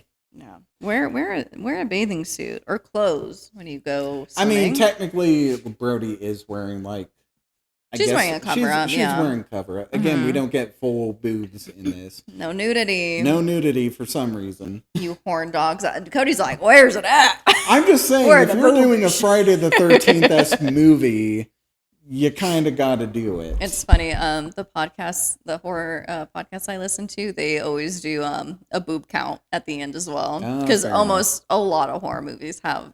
Yeah, but nowadays that's less common, I feel like. They do, on his podcast, they do a lot of, like, older. Okay, that makes sense. Yeah, 80s was prime for, like, nudity and stuff like that. Like, I recently saw Obsession, and there was a sex scene in that movie, and it's just, like, no nudity, so... It's a sex scene with no nudity? Nah, kind of. You see a butt, but that's about it. A butt? Oh it makes more sense in context of the movie. Butt. He touched the butt.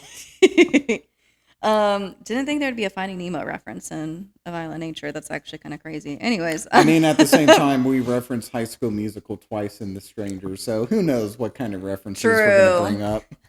I didn't think we were going to talk about SpongeBob at all, and here we are. Yeah, that's true. It's fine. It's actually not even late. It's only 10:30. No. Is that clock right? Yes, it is. Yeah, it is. These are going to be shorter episodes, just because A, we're recording 2 episodes in one night, and B, there's not much. Not a huge amount. Like, this is what it is. Going from Jordan Peele month, where it's like 4-hour-long episodes because we're diving into the themes and everything. It's just, in this one, it's just like, we're kind of just going through the slasher. We did some pretty because we did Your Birth Month. Mm-hmm. So we got really into those. And then after that, we did Jordan Peele. So that was, should have planned that a little bit better, but it's fine. Yeah. I mean, nothing trumps our Alien rankings. So. Please go watch that if you haven't. Go watch it. It's pretty fun. Set aside an afternoon. Yeah. Watch it in spurts. There's a pause button. Go back to it. Yeah. It's fine. We're not going to go anywhere. We'll be there. Listen to us try to dissect Prometheus and then Nikki's lower ranking of aliens. All right, calm down. We don't want to care. Anyways. Anyway, back to these lesbians. Yeah, so, Brody's trying to, she's trying to get her freak on, but Aurora's like, I'm going to go do yoga. Like, I'm dressed If you're going to make a move, make a move. Don't go with this high school bullshit. Yeah. Said make a fucking move. Yeah, but then true. She makes the comment of just like, when you're done swimming, you can come and join me for yoga, and maybe you can stretch me out. She said a little foreshadowing of what's about to happen. She's being a little flirty, and yes, a slight foreshadowing. In the meantime, Johnny sets aside his axe, and then he just goes into the lake. Just walks into it, and then disappears into it. Does not swim, just submerges completely. Which does remind me a lot of Jason, of just most of the time him just being in the lake and popping out and stuff like that. I liked this a lot, this shot. Super creepy. Just the wide shot. What is it? Brody's just swimming, and then all of a sudden, she just screams and then down under. And then it lingers, and it's just quiet and nothing. And again, it plays into the themes of just the indifference that nature has to us as people, of just this very horrific thing is happening in the background. But nature's still going. But it's just it's almost mundane or serene or something like that. I love the non-music in this. It's really good. It's very nice. Again, some of the walking scenes, I would argue, is just maybe a little bit of music can make some of these walking scenes not feel so repetitive and stuff like that. Nothing like that. I know. If I'm thinking of a movie like No Country for Old Men, which is another movie that... You good? Sorry, I'm being attacked by my Her pen. headphones almost fucking killed her. I was there and I watched it. My pen got caught in my headphones. It's okay. But in No Country for Old Men, it's another movie that largely has no soundtrack. But there's moments where they add a slight hum or something like that to kind of build a little tension in some of the slower moments. I kind of feel like maybe this movie might have been benefited from it, because there's these walking scenes, they just happen all the time. I don't know. I feel like I just really want to go to the lake. So I was this is a nice little simulation of that. Just going on strolls. I mean, I wouldn't want to go into this lake because Brody bites it. Yeah, she's dead. Yeah. I don't know if she's gone. Props to this actress who I guess spent so much time underneath the water. Yeah, because this is just a straight shot. I assume that they probably had a breathing app. Underneath, underneath, or maybe under the dock. She went under and they gave her some air. Probably. Because then she goes back out and there's one last help. Yeah, before getting dragged back in, and then her body just bobs there dead. And then Johnny walks out of the water, continues to walk again. And then he goes to walk to find the yoga girl. Aurora, yeah. She hears Johnny coming up because he snaps on a twig. Doesn't hear the chains that are around him. None of these characters hear the chains. No, that doesn't matter. He's got the 2 hooks with the chains around him. Yeah. and like he's been carrying them, and it's just like those chains should be louder than they actually are. Yeah, but she obviously thinks it's Brody, and she's Mhm. like, "About time you show up. Like, let's get our stretch on, baby girl." And then, dude, we get the best kill in this movie. The most out of pocket kill ever. Probably the best kill that I've seen in any slasher film. I literally wrote, "What the fuck was that?" He was very aggressive with this. First of all, I think when I told you about this initially, it's just like, this is a great death, but it seems ridiculous because it's almost like the character gives up. But that's the thing. It's like such a total. I almost get whiplash from it because it's an amazing kill. Yeah. I do love this, very creative. But it's just like she just turns around. She's like, "Oh." Well, she's like, That's it. She's kind of at this cliffside, but, Mhm. but like you see it, and it's just like it's not even a steep like decline or something. No, it's like that. it's like a slope. It's like a steady slope, Yeah. and it's just like she could have just rolled down. Mm-hmm. But I think again, like that was my complaint when I first saw it. But at the same time, it's just like I think that's the joke of just like most of these teens in a Friday the 13th Like are able movie, to get away. No, that most of them seem to go out of their way to be killed. Mm-hmm. So it's just like a joke of just like she could have slid down and survived, but the joke is she doesn't. Yeah. And kind of just accepts her fate. I was just like, what the? Because he punches shoves his through hand, his stomach yeah. with the hook, and then like takes the hook. No, doesn't take the hook out. He takes his hand out. Yes.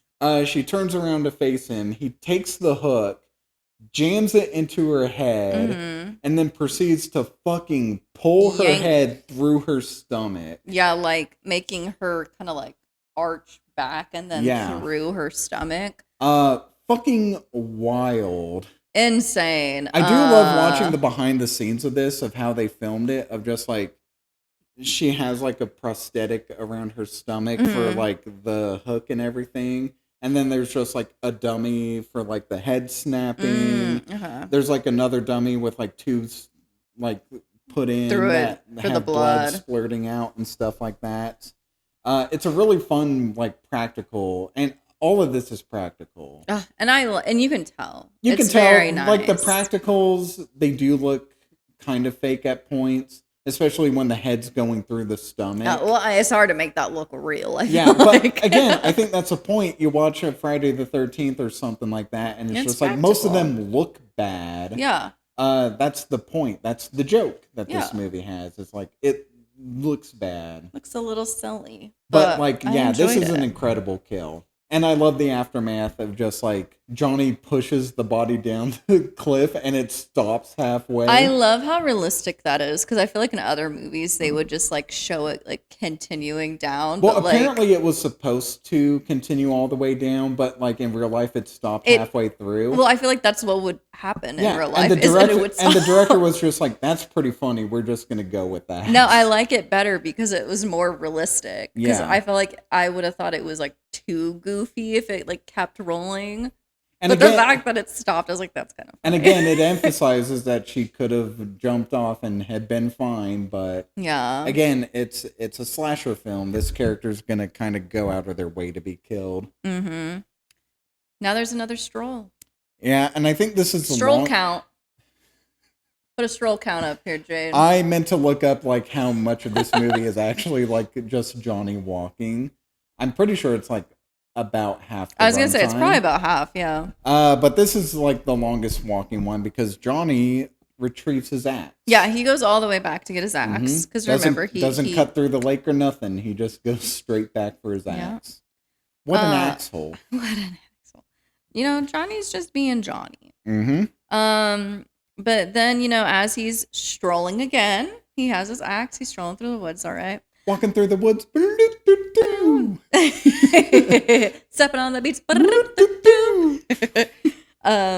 He hears an argument. Yeah, so in the distance. These teenagers are starting to suspect something's up. Yeah, Aaron hasn't been back. They haven't seen him. No. Troy says he went off to see those girls. Who gives a fuck? No one cares about Aaron. Aaron's annoying. Typical teenager in a slasher film, just in complete denial of anything that's actually obviously and they're happening. like, well, what about Brody and Aurora? They've been missing since then. They're probably out fucking in the woods. It's fine. It's whatever. What about the man in the background of this photo? What man? It was probably some dirt on the lens or some shit. James, is that you? If y'all haven't seen our Strangers episode. I mean, it's Troy, and Troy is an asshole. Fucking gaslighting, dude. Mm-hmm. But anyway, Troy, for some reason, hucks. Well, the car keys. They're trying to go get help. Yeah, they're trying to go to the ranger. I don't know why he just is so adamant on them not going. No one's going to fuck with my weekend. Yeah, so he takes the keys and throws them into the woods. I'm trying to remember from the Friday the 13th remake because it's been so long since I've seen it. Mm-hmm. I feel like there is a character in that movie. That is Troy. His name might have been Troy. Let me look it up. Oh my god, please. But there is a character in that movie who's just like, you guys aren't going to ruin my good time at this cabin and stuff like that. Dude, I need to watch that. It's the remake. Yeah, you don't need to watch it. It's garbage. If we ever do a Friday the 13th ranking, then we can. Okay. I was going to say, I like garbage movies. What was the name of that character? It's Trent. It's very close. It's very close to Troy. It's Trent. I love that. Oh, it has the dude from Supernatural. Yeah. Jared. Not what's his name? The other guy. Oh, I don't know. I didn't watch Supernatural. Okay. Not that guy, but Jared. I watched The Boys, which had Jensen Ackles. It's not Jensen Ackles. Okay, because isn't Jared this guy? Isn't he also in House of Wax? I think so. I'm not sure. Yes, he is. Okay. He's also in The Boys. He's in season 5. So nice. Okay. They kind of do a supernatural reunion in season 5, which is pretty fun. Is Supernatural good, you guys? I don't know. I haven't seen any of it. I think my sister really likes it. It went on for longer than I thought it would have. How many seasons? There's 15 seasons. 15? Yeah, it went on for a long time. Damn. Okay. Hey, let me know if Stranger Things is good. I'm so bad at watching series, so I'll never watch it. I don't know. Give me a rundown of everything that happens in it. Comment down below. Stranger Things season 1 is great.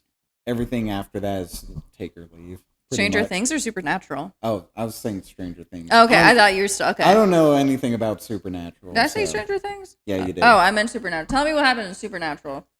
And in Stranger Things. I've only seen season 1 and 2 of Stranger Things. Fuck it, add Daredevil down there. Just tell me your favorite TV show. Favorite TV show? Let me play by play everything that happens. Spoiler. That's not anime because you've probably seen it. No, like I said, I only know Naruto. Oh, fair enough. Yeah, my sister gets mad at me because she watches. She's the anime person.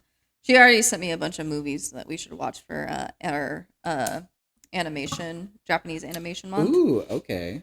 Because what episode did we talk about that in? Was it Us or was it Nope? It might have been Nope. I think it was Nope. Because Nope had the Akira slide. Yes, okay. And so that's kind of when we talked about it. Yeah, no, she messaged me. Which, by the way, I didn't mention in that episode, Jordan Peele was originally going to direct a live-action adaptation of Akira.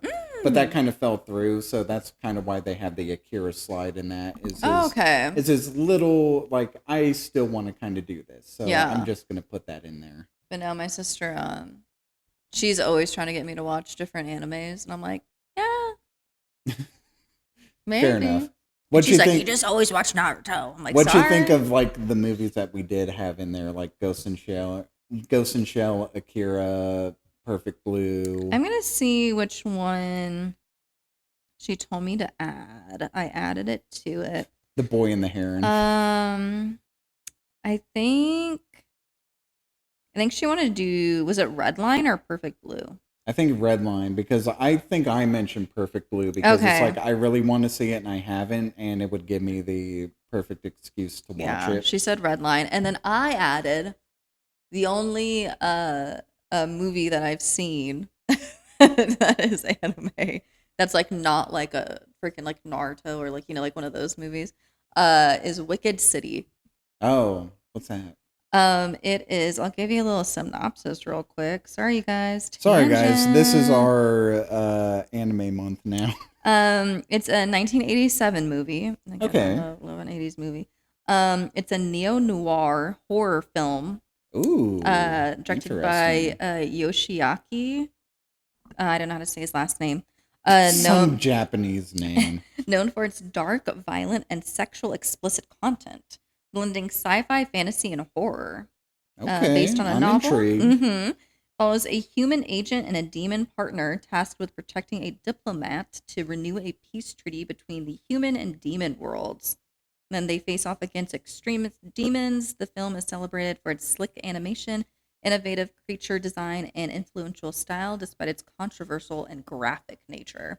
Okay. No, that would be interesting. Yeah, no, I remember when I first started getting into anime, I looked up horror anime immediately. Okay. And that was one of the first ones that popped up. I'm pretty sure Perfect Blue was on that too. I don't think I've seen Perfect Blue. I feel like Perfect Blue is considered horror, but I could be misremembering. Possibly. Perfect Blue, 1999. Let me see. Psychological thriller. Okay, Horror mystery. close. Okay, yeah. I know that it inspired Black Swan, so I see a picture of, yeah. Yeah. That's kind of why I'm curious, that. because I really like Black Swan, and I do like going back and watching like inspirations. For I can't wait like to do that, our so. ballerina month when we do Black Oh Swan. yeah, that's right. Black Swan, Suspiria, original and remake. What And else then is there? Abigail. Oh yeah, Abigail. I forget Abigail exists. Yeah, I just added that in because I didn't have another ballerina horror movie. There isn't much of those. No, but it's crazy that there's enough for us to do. It's crazy a that month. there's 4 of them. Yeah. Yeah. Anyways, back Anyway, back in it. Johnny Crack Corn, and I Johnny's don't care. here. Yeah, here's Johnny. So Troy throws the keys, right? He's like, "Fuck you guys," and I'm like, "Why? So that no one can go to police? That's crazy." But he throws them coincidentally Right at Johnny's feet right there, and on the keys is a little toy car. it's a little toy truck, and Johnny, he loves playing with toy trucks. Obviously, we heard about this in his lore earlier. I think when I first watched this movie, I didn't catch that line. Oh, really? About him, like one of the reasons he died was because like he was playing with the toy car that set everything in motion, stuff like that. I just thought when I initially saw that of just like, oh, Johnny's got the mentality of a child still, so yeah, he's gonna like play with a toy car. I feel like even if you did miss that, you would still kind of but it adds that extra layer in there of just like, oh, this is like very personal to Johnny. Yeah. So I will say, I am not a huge fan that they did a face reveal. I kind of like it in the sense that in every Friday the 13th movie, we get a Jason face reveal. I guess since this is kind of like a homage to like, a little fan movie of Jason and Friday the 13th, it's fine. But try to think less of Halloween and more Friday the 13th, where it's just like Halloween's more about obscuring Michael's face, whereas Friday the 13th is just like, look how decayed that we can make Jason's face. Look at him. I want you to look at him. Look at him. I'm ugly and I'm proud. I'm ugly and I'm proud. I mean, that's Johnny to his core, pretty much. Yes. No, I like the makeup on him. Like, I mean, it looks good. It looks very good. Again, for a body that's been decomposing for 70 years, it looks pretty good. Got it going on, Johnny. I'm just saying, like, you, I would think it would look more like Jason in Part 7, where it's just like fucking skin's missing and you see his bone and shit, which you kind of do, but not really. I mean, shit, they said it was like 70 years. Yeah, right? It's been 70 years. Whereas Jason has been decaying over the course of like 15 years, and he looks more. Yeah, that's true. He's mostly in the water in those movies. At least Johnny was not in Part 6. In Part 6, he's properly buried at a grave site. He's probably buried. Properly right. Might. But yeah, so he's playing with a little toy keychain. He's kind of sliding on his arm on his leg and stuff like that. And as he's doing this, you're still in the background hearing Chris talking to Troy and be like, "What the fuck, Troy? Why did you do that? Why did you take the keys?" Chris? You mean Colt? No, Chris, because Chris is there, and Colt's coming to find it. Is it? Yeah. Chris, the girlfriend? Oh, yeah. Because she's telling Troy, like, why the hell did you do that? What fucking character's name is Chris? I was like, we talked about it. You said, you idiot. You mean Colt. This is how much these characters really don't mean anything, they don't really matter. But she's, complaining to Troy, like, why'd you throw the keys? And then we see Colt kind of in the background of where Johnny's playing, and he's looking for the keys. But instead he finds an axe, and he's like, this is pretty sweet, actually. He said, wait a minute. And then so he grabs the axe and he runs back out, and then he starts saying, like, Troy, you're saying that nothing's going on, but I just found this over there, this axe. How do you explain this? What do you explain this axe?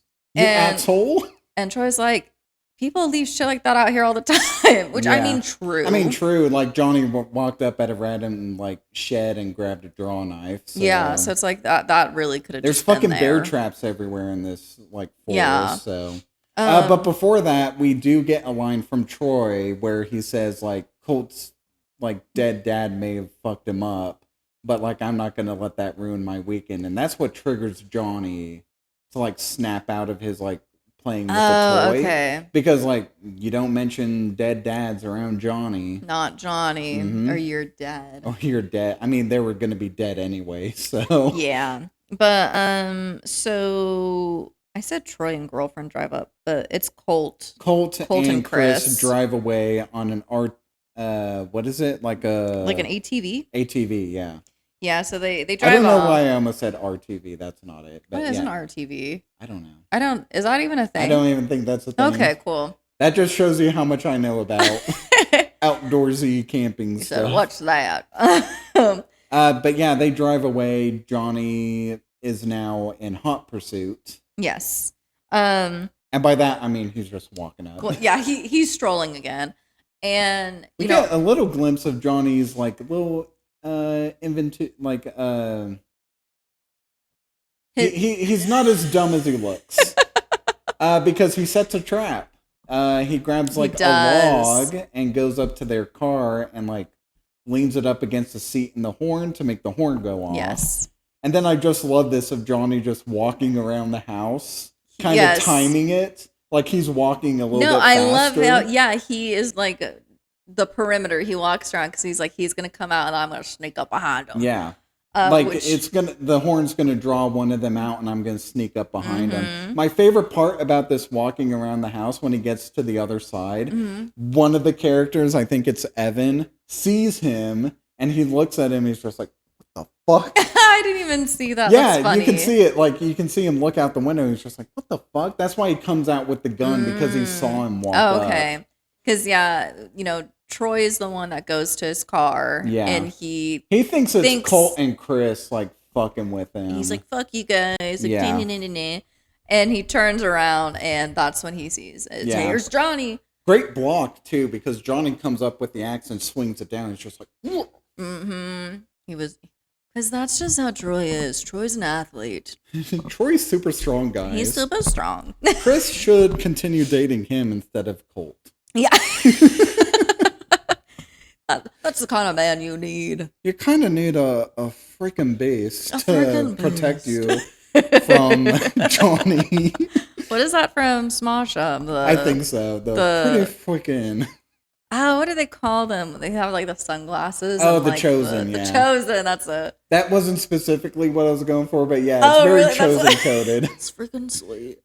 I mean, was it Shane in those does like often that voice of just like, it's pretty freaking sweet. Me and my coworker have been doing the princess. Hey, princess. Princess. So funny. But no, Johnny gets him down and like fucking whacks his thigh with like the axe. Yeah. And that's when Evan comes out, his one moment in the entire movie, and shoots Johnny. He fucking shoots Johnny, that piece of shit. How dare he? He just got here and he decides to shoot Johnny. You don't even know. You don't even know Johnny. How dare he shoot this guy that's killing all his friends? He doesn't know Johnny's life. He doesn't know his struggles, and he just comes out and shoots him because he's attacking his friend. The gall. Anyway, this is where we do get like the first hint of like Johnny being incapacitated by being shot. Yes. Like, it doesn't kill him, it just momentarily stops him. He just passes out for a little bit, takes a little snooze. I do love, you see the actor, like, he takes a breath in. You can tell by the way his chest, like, rises. He takes a breath in and holds it. And he's like, don't let it out. My God, he holds his breath for quite a while. It's like a full minute before, like, you see him breathing again. Kudos to him. And after a minute of not breathing, I'd be like... Oh, yeah, I'd just be like... gasping for air. I'd be like, yo, like... I'd be like, y'all can snake a breathing apparatus up in my mask. Like, come on, help a brother out. I mean, he is fucking wearing a mask. Yeah, so. Come on. And I'm so happy because Johnny lives. I mean, he's a Jason type. Of course, he's not going to be killed. I know, but I was like, yay. But, you know, before he wakes up fully, Evan and Troy, they're trying to get out. Evan's trying to, like, tourniquet. He rips off a piece of his shirt and, like, puts it around the leg to, like, help stop the bleeding and stuff like that. And Troy's just complaining. He acts like he like has a wound or something. It's kind of like annoying. He got an axe to the leg or something. It's like, dude, grow up. I used to be an archer like you, but then I took an axe to the knee. It's like, literally, like, stop whining. But yeah, so as they're getting up to hobble away, they're like, we got to go get help. Like, let's go. Yeah, Johnny starts breathing again. Johnny wakes up like a sleeper agent. And then he gets up and we get this cool little drone shot. And at first, like, Johnny has the axe and he throws it. And then what's great is we follow Johnny as he's walking and we just see he hit Evan in the back of the head and he's lying on the ground dead. Amazing shot. Amazing shot, especially in that mask. Oh, yeah. Johnny? And, like, Johnny's, like, fucked up cataractic eye. He's got it going on. He's got it. He said, Troy, you think you're an athlete? Well, look at this. And then we get, I think, my second favorite death in this, just because of, like, it makes me wonder how they did it. Oh, because, like, Johnny grabs a rock as Troy is on the ground trying to crawl away. Army crawl. And Johnny fucking smashes Troy's head in an effect that is so good because there's no visible cuts. No.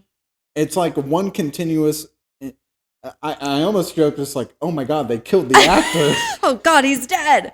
I don't know how they did it, but if you look closely at Johnny, because again, like I looked at it, he does kind of move funny when he brings the rock down. So I think they must have digitally added 2 different shots. Oh, possibly, yeah. Very seamlessly, because like it you don't cut away or anything. It's just rock down, head explode. It's such a great splatter. It's so good. Like Splash Zone. I think better wear a poncho. When I first saw this movie, I was just like, how the fuck did they do that? I saw that splash and I was like, nice splash. Very good. It rivals Halloween 2018 when Michael stomps on the doctor's head. Oh yeah. Yeah. Pretty good. This one was awesome. Yeah. And Johnny's still looking for the necklace. Yeah, he thinks it's on Troy He's because patting them down. He thinks it's on Troy because we get a little bit of flashback at the campsite where Troy puts it in his pocket. Mm-hmm. So he thinks that like Troy has it. He's like, "Where the hell is it, you sly bitch?" Yeah, I put in my notes. Oh no locket, because he doesn't find it on him. So the hunt continues. He's got to keep killing. It's at this moment that Chris and Troy come back. Troy's clone. Troy's there again. Chris and Colt come back. Yes. And I guess they must have figured out like Brody and yeah, they Aurora said they dead? found some bodies because I think they found Aaron's body and maybe I think they might have said the other guys. They might have found Brody, but I don't know if they would have found Aurora's body. But they're like, Troy, Evan, like, Aaron's dead, we gotta go. Like, da-da-da-da-da. But this is when Johnny notices around Chris's neck. She's wearing the necklace. That bitch. He said, you hoe, that's my mother's. You how dare you? Bleep that if it's not appropriate. That's crazy. And then Johnny throws his axe, and like right at the last second, Chris notices and moves out of the way. Mm-hmm. So Johnny's hit record now is at 50-50. It should have been 100, but just kill the final girl. she had plot armor. Yeah, that's the only reason. And then they get out of there. They drive off. Yeah. Skirt. And then I put in my notes, Johnny is in hot pursuit. In parentheses, more walking. He's strolling after them. Yeah. We do get a fucking beautiful like sunset shot where it's just like the sun's low, the sky's orange, and Johnny's just walking. Yeah, it looks fucking amazing. I loved all the scenery in this movie. Yeah, it's so good. But so Chris and Colt, they find the ranger. They find the ranger. They talk to him, and it's funny because you hear the ranger say, "Where did you get that necklace?" Mm-hmm. And she's like, "What do you mean? Like, don't worry about that." And he's like, "Where did you get that?" And does she say that? I don't think she necessarily says, but like the ranger knows. Yeah, and like, he was like, "You took that locket. That's his mom's locket. Like, why the fuck would you do that? You've wakened him up." He's like, "It's too," because she's like, "Well, we'll just put it back. We'll put it back." Yeah, and he's like, "It's too you late. Can't. He's awakened now. He has risen." He's risen. What I like about this ranger, I don't know how familiar you are with the Friday the 13th series, but he feels he feels like Tommy Jarvis, who is like the closest thing to a protagonist the Friday the 13th series has. Okay. He was like the main character of 4, 5, and 6. And he's kind of the guy who's like fighting Jason. Okay. Or just like being the person who's like gonna try to like take on Jason head to head. That's kind of who this character reminds me of. He said, I'm your hero, baby. Ethan. Where's that song? I was thinking of more like I need a hero. I'm looking out for a hero till the end of the night. He's gotta be strong, and he's gotta be smooth, and he's gotta be larger than life. I need a hero. Another song from Footloose. I can't escape Footloose in my entire life. I was thinking about I can be your hero, baby. Yes. Yeah, I know that song, yeah. I could wish away the pain. You know, I feel like we didn't sing in the last one enough. No, we didn't. We didn't. Because there's no fucking good music in that one. That's why. I mean, there's no music in this, and we're still singing. So it's because this movie is like better than that one. Yeah, this movie kind of fucks. Yeah, I don't know if you guys. Well, those of you watching, I wore a very fun shirt in the last one because nothing fun happened in the movie. Very on theme too. The smiley faces for the strangers. True, yeah, because that's true. I'm glad I wore that. This one, I'm just wearing a band t-shirt. I'm just still wearing my Friday the 13th shirt because it's very appropriate for this movie. Yeah, it is. I made a costume change because I feel like it's better for the reels. You know. I mean, maybe. I don't know. I debated whether or not wearing this shirt for every single episode that we do. That is so funny for this month. Yeah. I don't know. I have a Halloween shirt too that I might wear. To be fair, when we do the burning, it's literally another. These two movies are pretty much just like, oh, they're Friday the 13th, but better. Yeah, exactly. I know. I do like the burning better. Yeah, Jay didn't like the burning. Yeah, but Jade hasn't seen any of the Friday the 13th movies that hasn't? that I know about. So. Oh, okay. What the heck? Jade, watch all the Friday the 13th movies and then watch The Burning. And then rate them. Yes, right now. Right now. Do it right now, right up here. Oh, man. And then watch In a Violent Nature and just be like, oh, yeah, that also. Like, that was fun. That was pretty good. But anyways, so Johnny emerges, shows himself, and they're like, and the Ranger's just like, remember me? You remember me, your worst nightmare. I'm here to fuck you up. Blah, blah, blah. Man, not hot. And he 2 shoots 2 is 4. -1, that's 3. Quick maths. Jesus. Anytime we do that, it just reminds me of that song. Good. But yeah, so he shoots Johnny. And Johnny's down. And then we get just a series of stupid character decisions. We really do. This is when we learned that the ranger 10 years ago put Johnny down. Yes. Into the grave, and basically we learned the locket is the only thing that keeps him submerged. Which is why when he removed the locket, Johnny came back up and he's like, "Who the fuck disturbed my slumber?" Yes. Fee fi fo fum.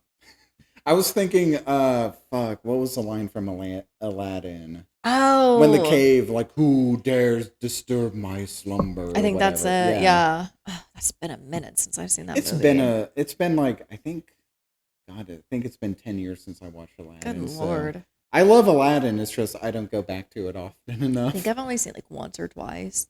It's one of my favorite Disney movies.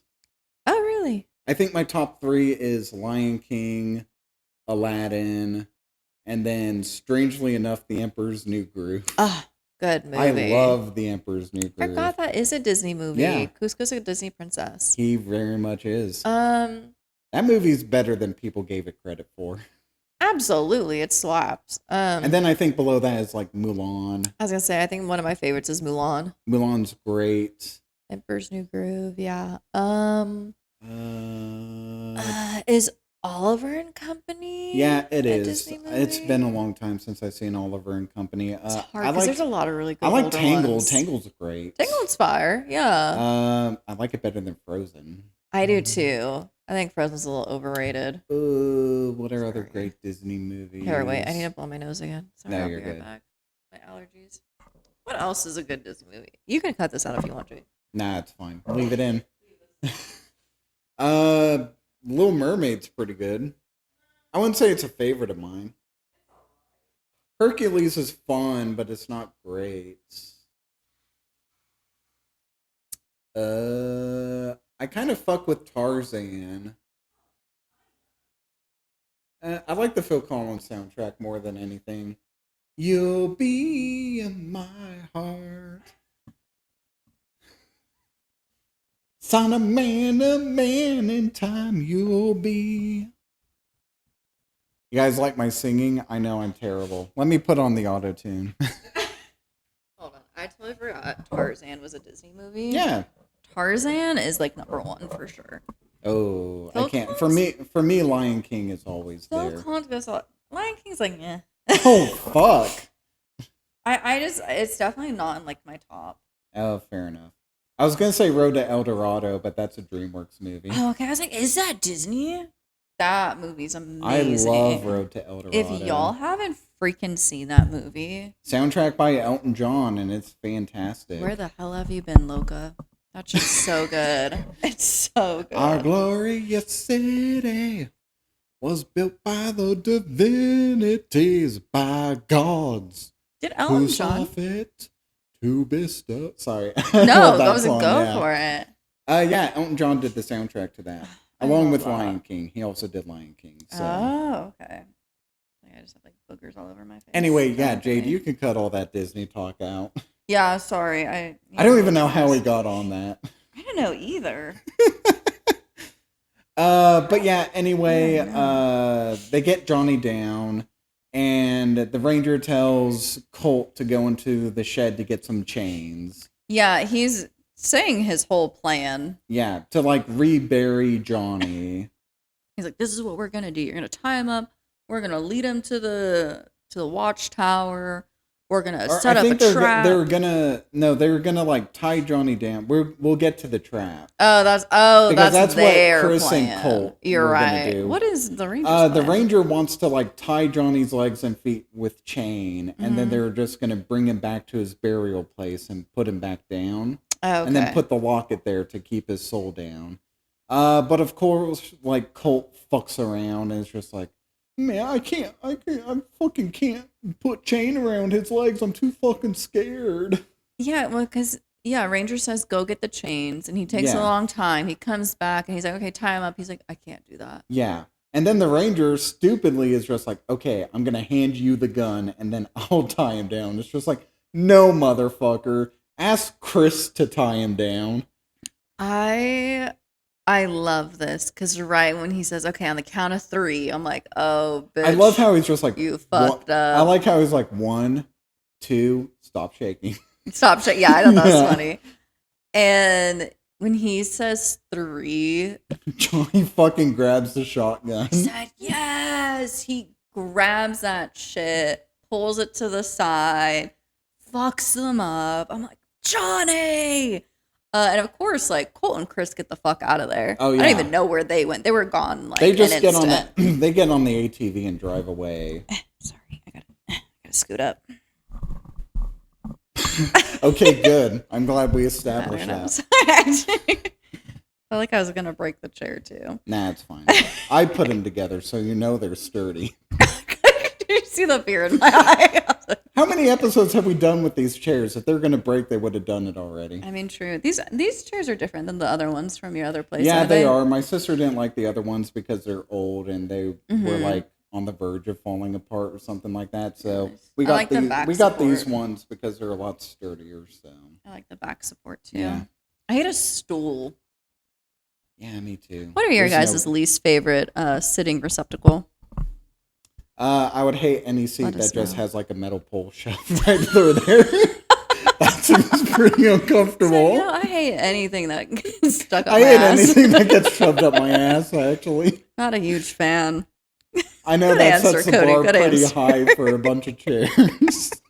The bar is low. I see. But anyway, Johnny gets the ranger down on the ground and fucking snaps his spine, Wow. which paralyzes him. I said he just paralyzed that guy. Hmm Insane. I literally wrote, I think he broke that guy's spine. He very much did.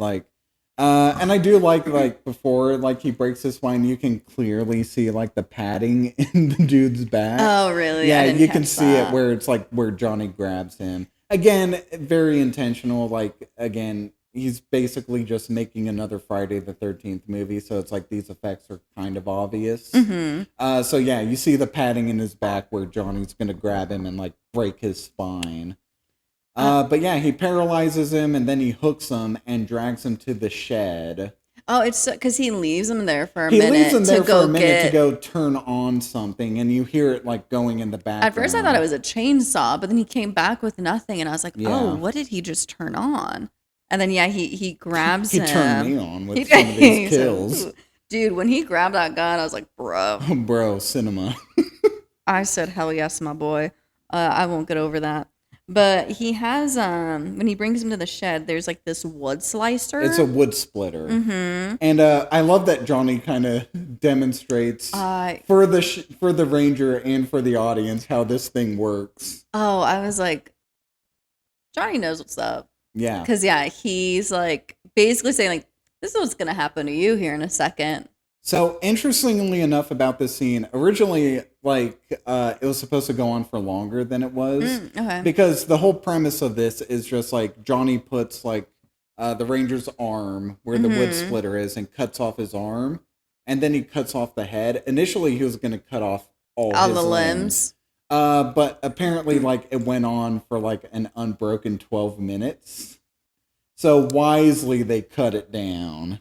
Honestly, I would have rather watched that than what they had at the end. I mean, I guess so. If I had to choose, I would have chose the 12-minute But dismembering scene. I kind of like how it plays where it's just like Johnny had the idea to do that, but then after cutting off the arm, he loses patience and he's like, you know what? I'm just going to end you. Yeah, right he's like, now. never mind. And an effect that is also really good because it's like you see Johnny like put the dude's head on like the chopping block kind of. And it's very uncut. You see, like, the guy's eyes, they're moving around and blinking. Yeah. And in an uncut shot, like, cuts his head off. Yep.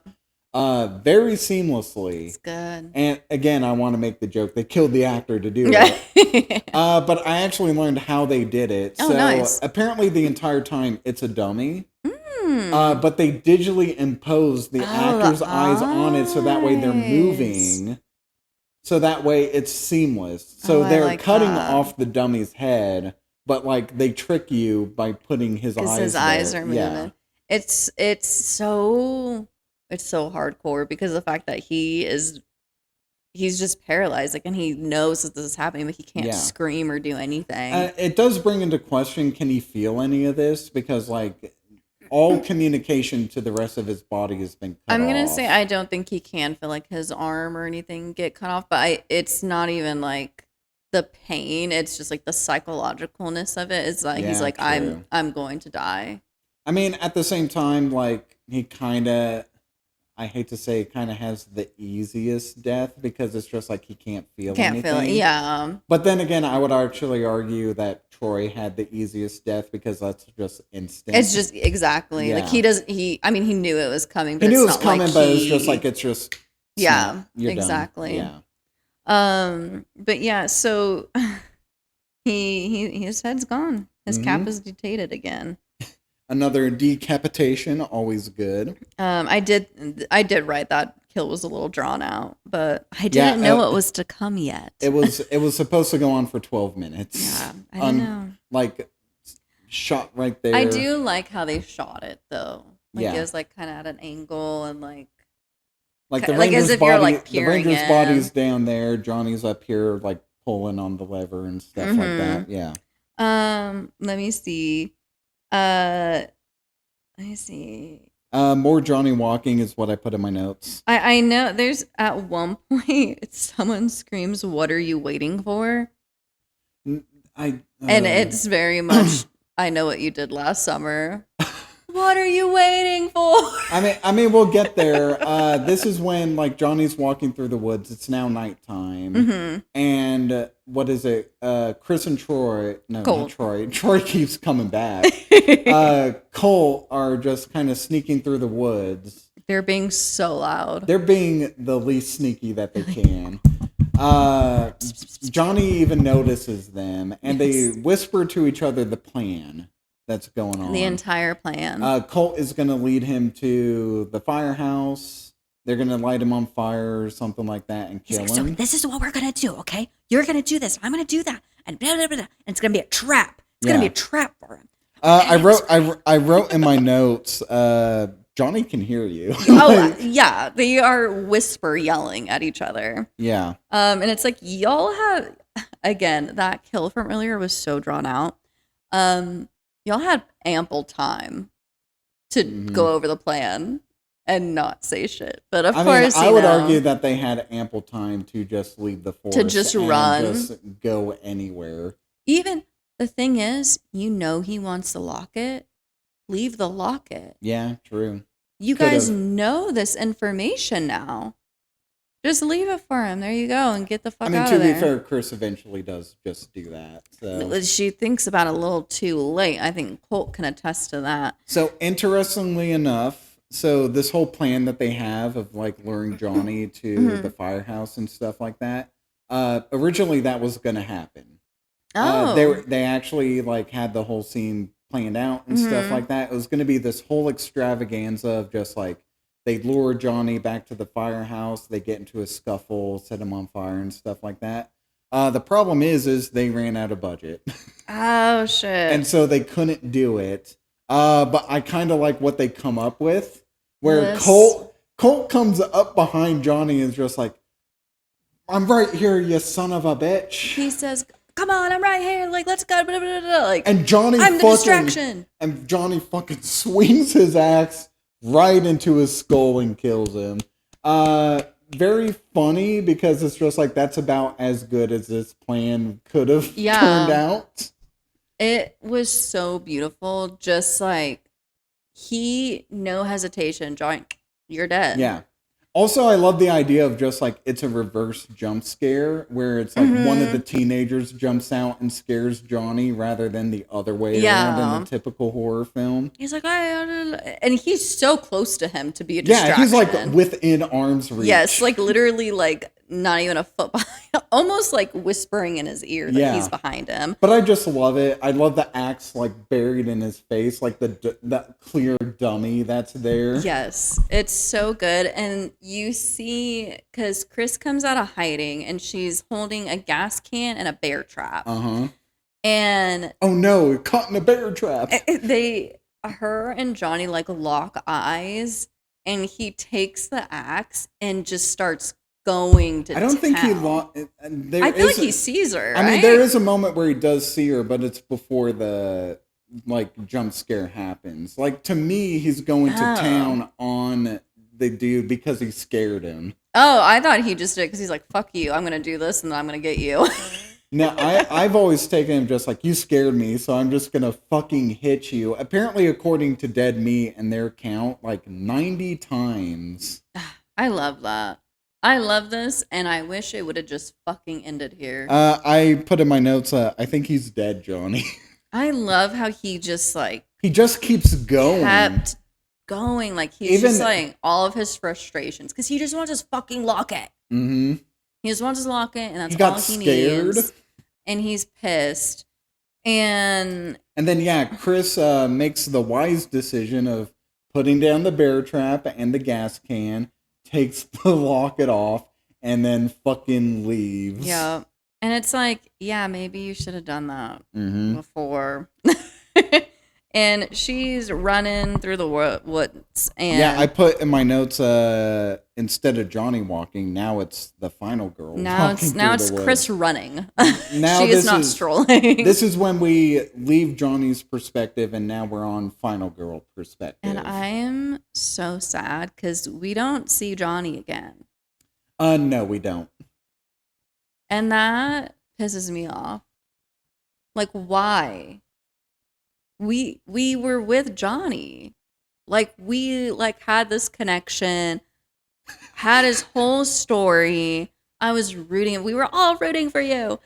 And then they're like, all right, well, anyways, here's Chris, this girl that, like, we know nothing about. I'm like, yeah, I don't give true. a fuck what happens to her. I mean, I do like the idea of just like now we're following our final girl, but yes, you know we what? don't really know much about Chris. You know what I would have liked? What's that? So it would have brought back the carcass.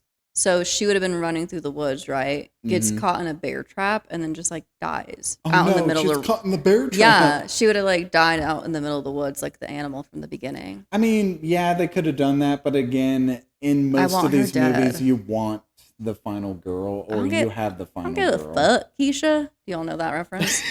I don't. Oh, it's from Haunted House. Oh, I haven't seen the parody movie. I know. Literally the only funny scene in that movie. Oh, I just know the one from, I think it's Haunted House 2, where the guy's just like, I don't give a fuck. Oh, well, that's from Haunted House, the first one. Oh, he says, is it? I don't Okay, give a fuck, Keisha. Yeah. They should be scared okay. of. They should be afraid of making Ray Ray mad. Yeah, that's a good line reading. I just like how he's I don't give a fuck. Yes, because he like throws he his whole fucking body into it. No, that's the only funny scene in that movie. I watched it when I was really young, and I remember it. I thought the whole thing was funny, and then I watched it recently, and I was like, oh no, it was just that one line. Cool. Yeah. That's how going back to most of those parody movies are. It's like sounds good.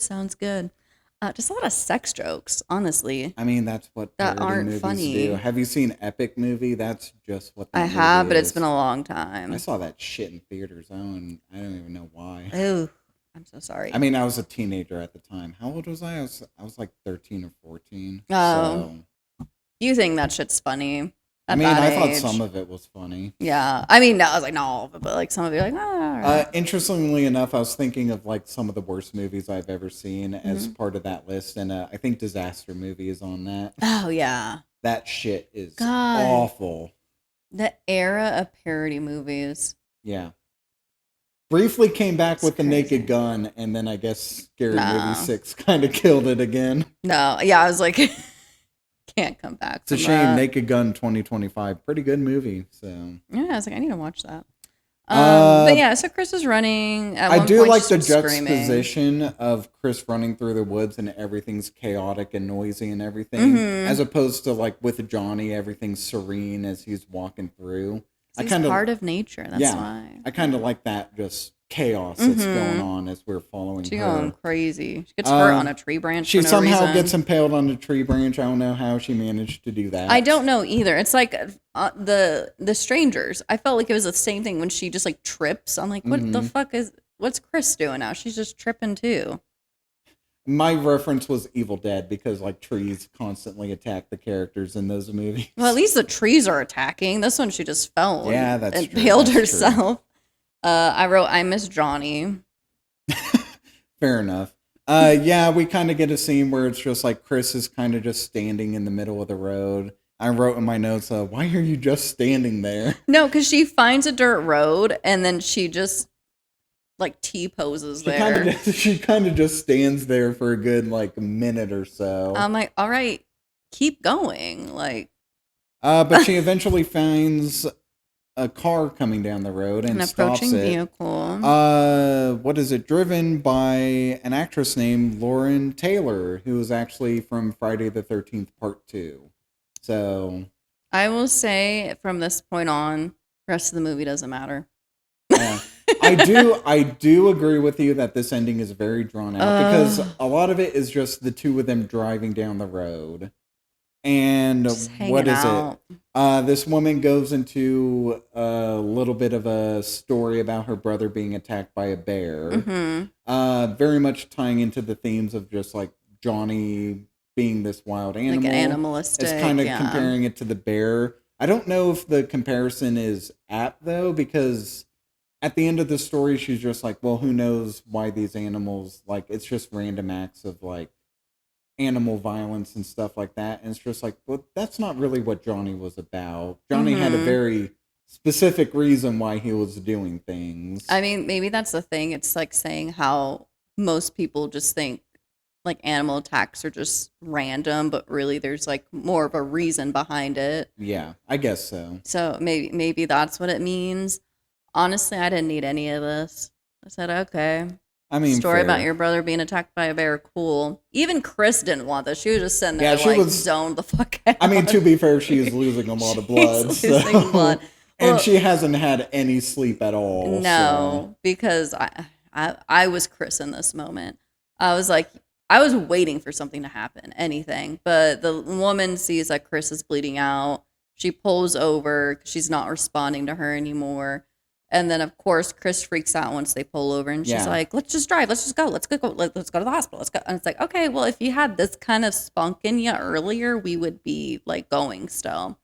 But, you know, the woman says, I need to tourniquet this. We need to stop the bleeding. And Chris just looks out into the woods as if she's very still looking for shell-shocked, Johnny. Yeah. Which I know as an audience. And I was like, Johnny, are you there? I mean, what I do like about this moment is how it emphasizes the paranoia and just how Chris is just going to be scarred for life. Because, like, She'll never be able to go to the woods again. No, God, no. Yeah. I wouldn't either. Like, realistically, we know Johnny has no way of being able to catch up. Like, they've been driving a good 10 minutes. And he strolls. But, like, there is that fear of just, like, well, what if he does pop out? Because, again, Johnny is a force of nature. Maybe he is there. Yeah, and I mean, she saw him. I mean, at least saw him get shot once. So she's like, this guy's, like, relentless. Maybe he is already over here. But anyway, nothing happens. I also wrote, they're losing me. This is losing me. What I do like is that we get more shots of just the woods, like, back to its calm state. Like, emphasizing that Johnny is now calmed. There is balance in the woods again. Going back to, like, at the beginning of the movie, the imbalance. Now the balance is back. Johnny's got his locket. Yeah. And I guess he's resting. To be continued in a sequel that's coming out at some point. Put the dirt and leaves back on him. I can pull just back imagine in. him burying himself. Yeah. Lays to rest. That is if that is what he's doing. Maybe he's got a shack out there that he can stay in. Maybe. That'd be nice. I'd love to see Johnny again. But anyway, that was In a Violent Nature. That's it, you guys. I'm pretty sure I ranked this probably higher than you did. Yeah, because, okay, the thing is, I would have ranked it higher. That fucking ending. Yeah, I get it. I feel like they could have trimmed a good, like, 5 to 7 minutes out of that ending. Yeah. Oh, my God. But initially, when I watched this to take my notes, I rated it a 3 out of 5. Okay. But like knowing like the humor that's underlying this whole movie, like the fun little jabs and gestures to the Friday the 13th, I kind of gave it a 3.5. Hell yeah. Like I very much enjoyed it. I mean the kills are amazing. Fucking loved them. The cinematography just fantastic. Gorgeous. I love the intentional bad things like ADR, bad special effects, the bad acting, the bad dialogue. Like, normally that would be annoyance, but knowing that this is a loving jab at the Friday the 13th series, Mm-hmm. it highlights the movie rather than detracts from it. So, Yeah. I think if you had asked me at the time what I would have rated it, I would have given it like a 2.5. Mm-hmm. But like I've said over the past couple of years, having sat on it for a while and then revisiting it, like I like it a little better than I initially did. So If it would have ended better, it would have been like a 2.5 for me. That ending, dude, 1.5. Interesting. That ending that's pissed me off. I love Johnny forever. I got a T-shirt, but no, oh my god, it's like I said, I don't care about Chris. Why am I following her? I'm following her through the woods now. She's running. I did like the nice little like parallel they showed, like how hers was so like her Chaotic, stroll yeah. through the woods is a little more chaotic than Johnny's. I didn't need the whole ending with the woman and the bear. It's like, yeah, I get it. The nature, the violent, yeah. Where's Johnny? Where's my boy? Like, goodbye. Kurt Russell and the Hateful Eight. Yeah. But yeah. I mean, that's fair. I get you. Yeah, I would have liked this better if the ending was better. Anyway, we are getting a sequel to this movie. How I do you saw feel about that? The trailer for it makes it look like it's going to be a bit more of a conventional slasher film. Oh, okay. Where it's like we're not going to be following Johnny's POV throughout it. It's like we're getting more with like the teenagers and following them. I'm not sure how I feel about that. I was going to say, now. I don't know if I like that. Because, like, what I like about this movie is just like it's a loving jab at the Friday the 13th series, but it's like if you remove us from Johnny's POV and get more with the teenagers, I feel like you're going to fall into the pitfalls of becoming Friday the 13th. Yeah, and just like you're just going to become another slasher. You're just going to become what you're kind of making fun of, like the parody falling into a parody sort of situation. Yeah, I don't think I like that. I'll see it because like it looks like it's keeping the same aesthetic and everything.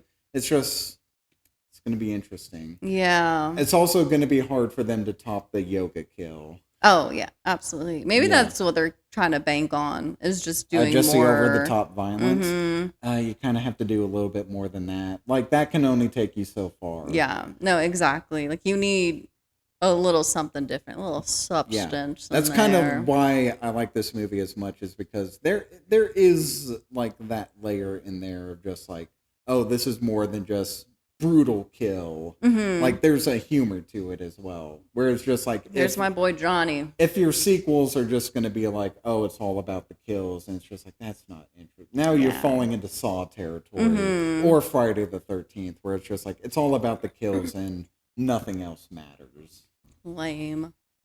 Anyway, who cares what we have to say? Doesn't matter. Because now we're getting into our favorite segment.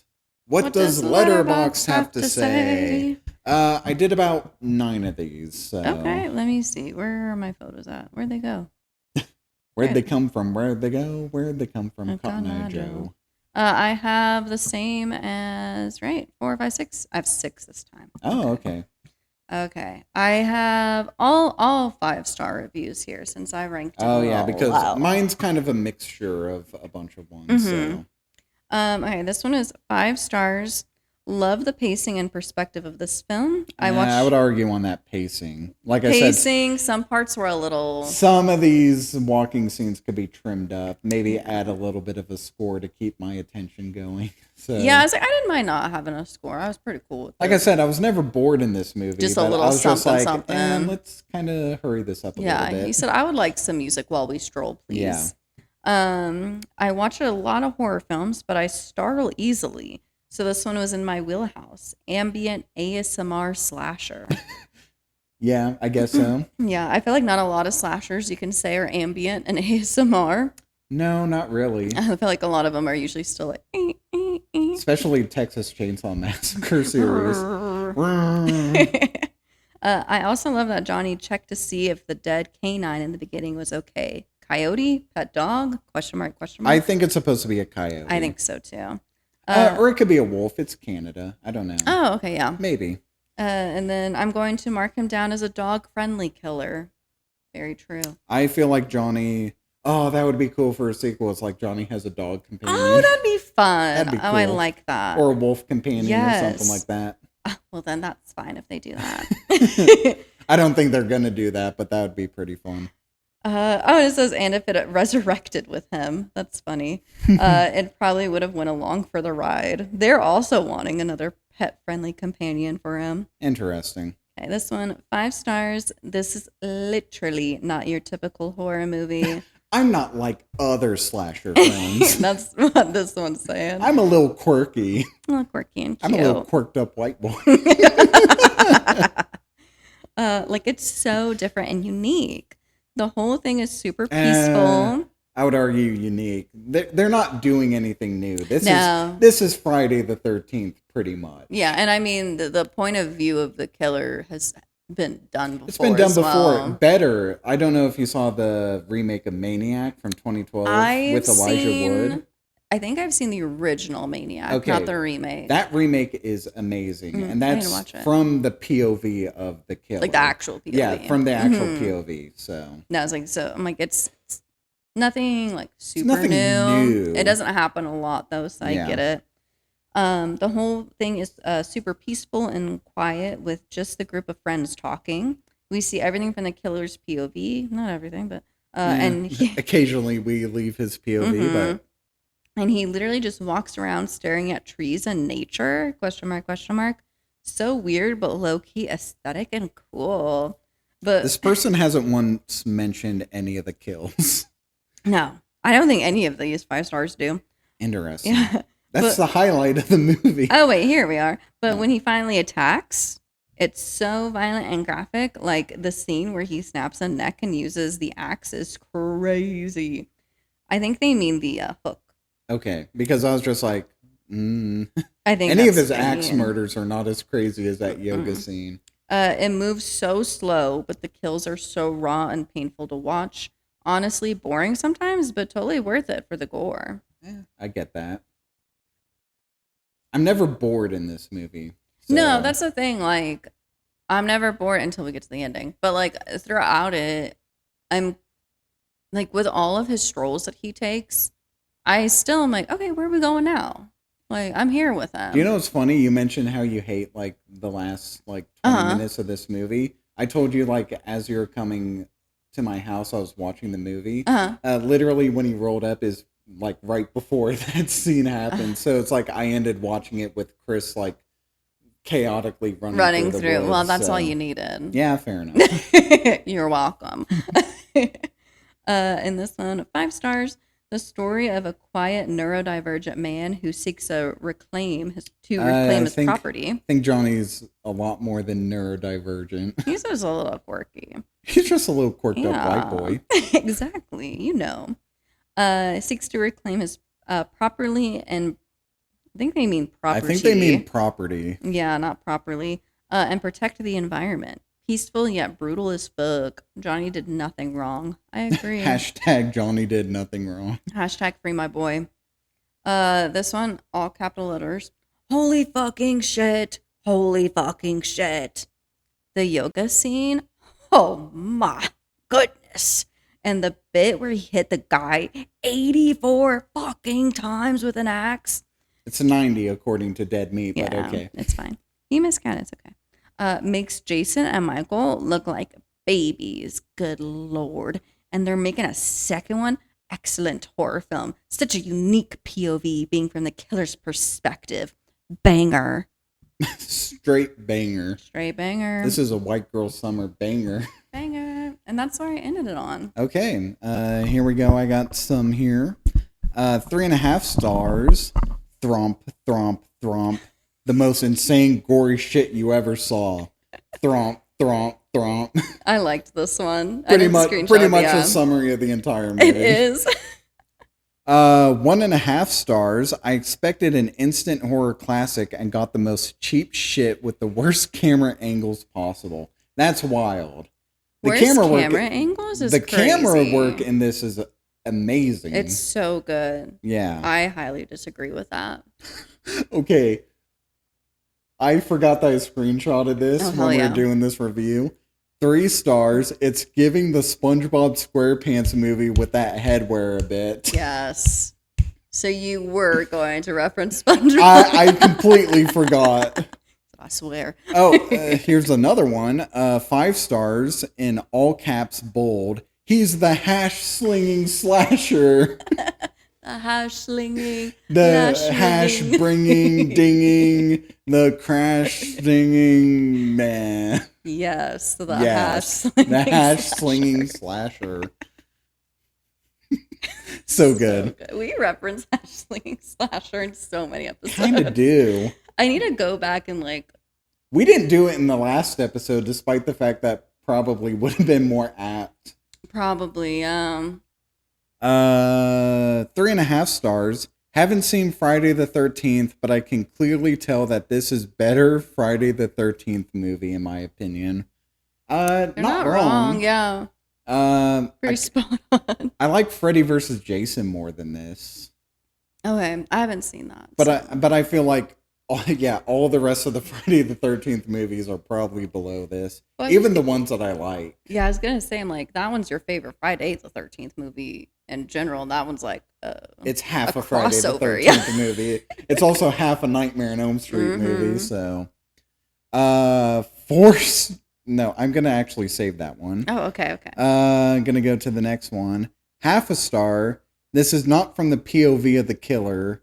It's the POV of someone standing 10 feet behind the killer. I mean, okay. I mean, technically, yeah. It's kind of like... It's third person. It's like a third person shooter. But it's like, I have... It's fine. 0.5 star. This movie sucked. No one could even remember Jason's name, and his mask was stupid for some reason. I'm wondering if his name's Johnny. I'm wondering if this person thought it was supposed to be a Friday the 13th movie, and it's like, why can't they remember Jason's name? Oh, they might have mistaken this for a Friday the 13th movie. That is so funny. Because it's like, no one could even remember Jason's name, but it's like, his name's Johnny. It's not Jason. Oh, that's so funny if that's true. Maybe. You can never tell. I can never tell because some people write these reviews crazy, but that's so funny. 0.5 star could have been an email. And then here we go. The one that I wanted to end on. 4 stars. This is why women choose the bear. Yeah. Exactly. Yeah. Because a bear won't punch a hook through your gut. And then hook your head. Pull your head through your stomach. And then pull it through your stomach. Yeah. Mm-hmm. A bear would not do that. You don't know that. I've never come across a polar bear, so. True, I suppose. We don't know. We don't know. We don't know for sure. Bears have hooks. Sure. The hooks! Oh. Yeah. It's like another SpongeBob reference. Does this look dangerous? I need to go back and just like make a compilation of all the SpongeBob references we've made. Happy SpongeBob month, y'all. Yay! Oh God, you'd be sifting through hours. Oh, absolutely. Content. Yeah. Already, I'm just like, gotta have that shit on 2 times speed, trying to like find like funny shit for reels. I need to post one. I haven't posted one in a while. I know it's been a few weeks. Yeah, so. I need to do that. Just work, man. But anyways. Anyway, that was In a Violent Nature. Yep. Thank you guys for watching and listening. Yes. Give a little preview. We've kind of said it already, but next week we're going to do The Burning. The Burning. Which I've always maintained is like Friday the 13th, but much better. Yes. And I watched it because of you, and it is. I did really like it. I think I specifically told you it's like, watch The Burning. Yeah. Because like, it's so much better than any Friday. Like, it should have been the one to get sequels. Absolutely. It's such an amazing camp slasher. Yeah. And it was in the 80s too, right? Yeah, it was it came out literally the year after Friday the 13th, 1981. It was peak, dude. Mm-hmm. It was good. That's going to be exciting. It's actually been a long time since I watched The Burning, so it's going to be fun to revisit it. I'm trying to remember when the last time I watched it was. It was either 2016 or 2017. Let me see. Can't remember. The Burning. When was the last time I saw it? When was this? Tell me, Letterboxd. Tell me now. July 27th, 2023. Okay. That feels like not long after I recommended it to you. Today is June 27th. Oh, okay. That freaked me out. I was like, oh my God. When does our episode of The Burning come out? That would be crazy. Hold on. That'd be crazy if it lined up perfectly. Because we're doing The Strangers in a Violent Nature. July 18th. July 18th. Wow. Pretty close. Pretty freaking close. Pretty freaking close. Pretty freaking close if you ask me. But no, that's going to be exciting. I'm excited to go back and rewatch it because, like I said, it's been a long time since I watched it. Mm-hmm. Hopefully I didn't forget too much about it. Nah. Like one of the it's got like a really cool kill scene like on a river. Yeah, I've forgotten everything about it. I will say that. Yeah, I was like, I also just remember the iconic shot of like the killer with like the shears above his head like coming down like but yeah, no, it's very excited. I've always wanted to cover it because I feel like it doesn't get the love that it deserves. It deserves, yeah. Like not a lot of people talk about it and it's like it's better than Friday the 13th. And Friday the 13th has like 12 fucking movies and there's only one, The Burning. Which, I mean, maybe that's good. I mean, yeah. They didn't overdo it. But like when I compare The Burning to original Friday the 13th, it's like it's so much better. Mm-hmm. Like that original Friday the 13th. I don't know if you guys have rewatched that original Friday the 13th, but it's a drag. It's not very good. No, not really. It's got two memorable kills. That's with Kevin Bacon getting the arrow through his throat. Yeah. And then Pamela Voorhees getting decapitated at the end. But can you tell me a single other death that happens in that movie? I can't. Well, can you? Do it. Fucking do We it. dare I dare you. We fucking dare you. By following us on Spotify. Yes, and commenting and rating. Commenting down below and rating us. Yes, and then please.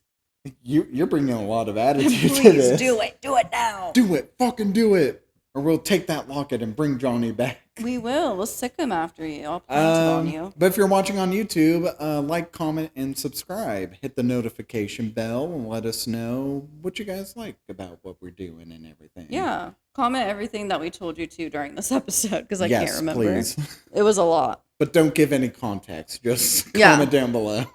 And let's see. Follow us on our socials. Yep. Facebook and Instagram. Keep up to date with when we post stuff. Yes. So, Midnight Movies Podcast. That's the name of us. It's the name of our stuff. I know. Pretty good. Pretty freaking sweet. Pretty freaking sweet. And in the meantime, stay crispy. Stay crispy. Stay as crispy as Johnny is. He's fucking crispy. He looks a little crispy. He's got a little crisp going on. Like if it'd feel like it would feel like rubbing up against sandpaper. Yeah. Some puff pastry. Yeah. Let's not talk about this. Okay. Anyway, stay spooked. Spooked and stay out of the woods. Stay out of the woods. This movie does to the woods what Jaws did to the water. Yeah. And don't take necklaces out of. Yeah, don't grab random. They're probably shit. someone's burial that is only keeping them there, so don't do it. Just better if you find something on the ground in the woods, just leave it there. Jade's like, I'll never do that. I'll never do that. Anyway, guys, thank you for watching. We'll see you next week. Goodbye. Goodbye.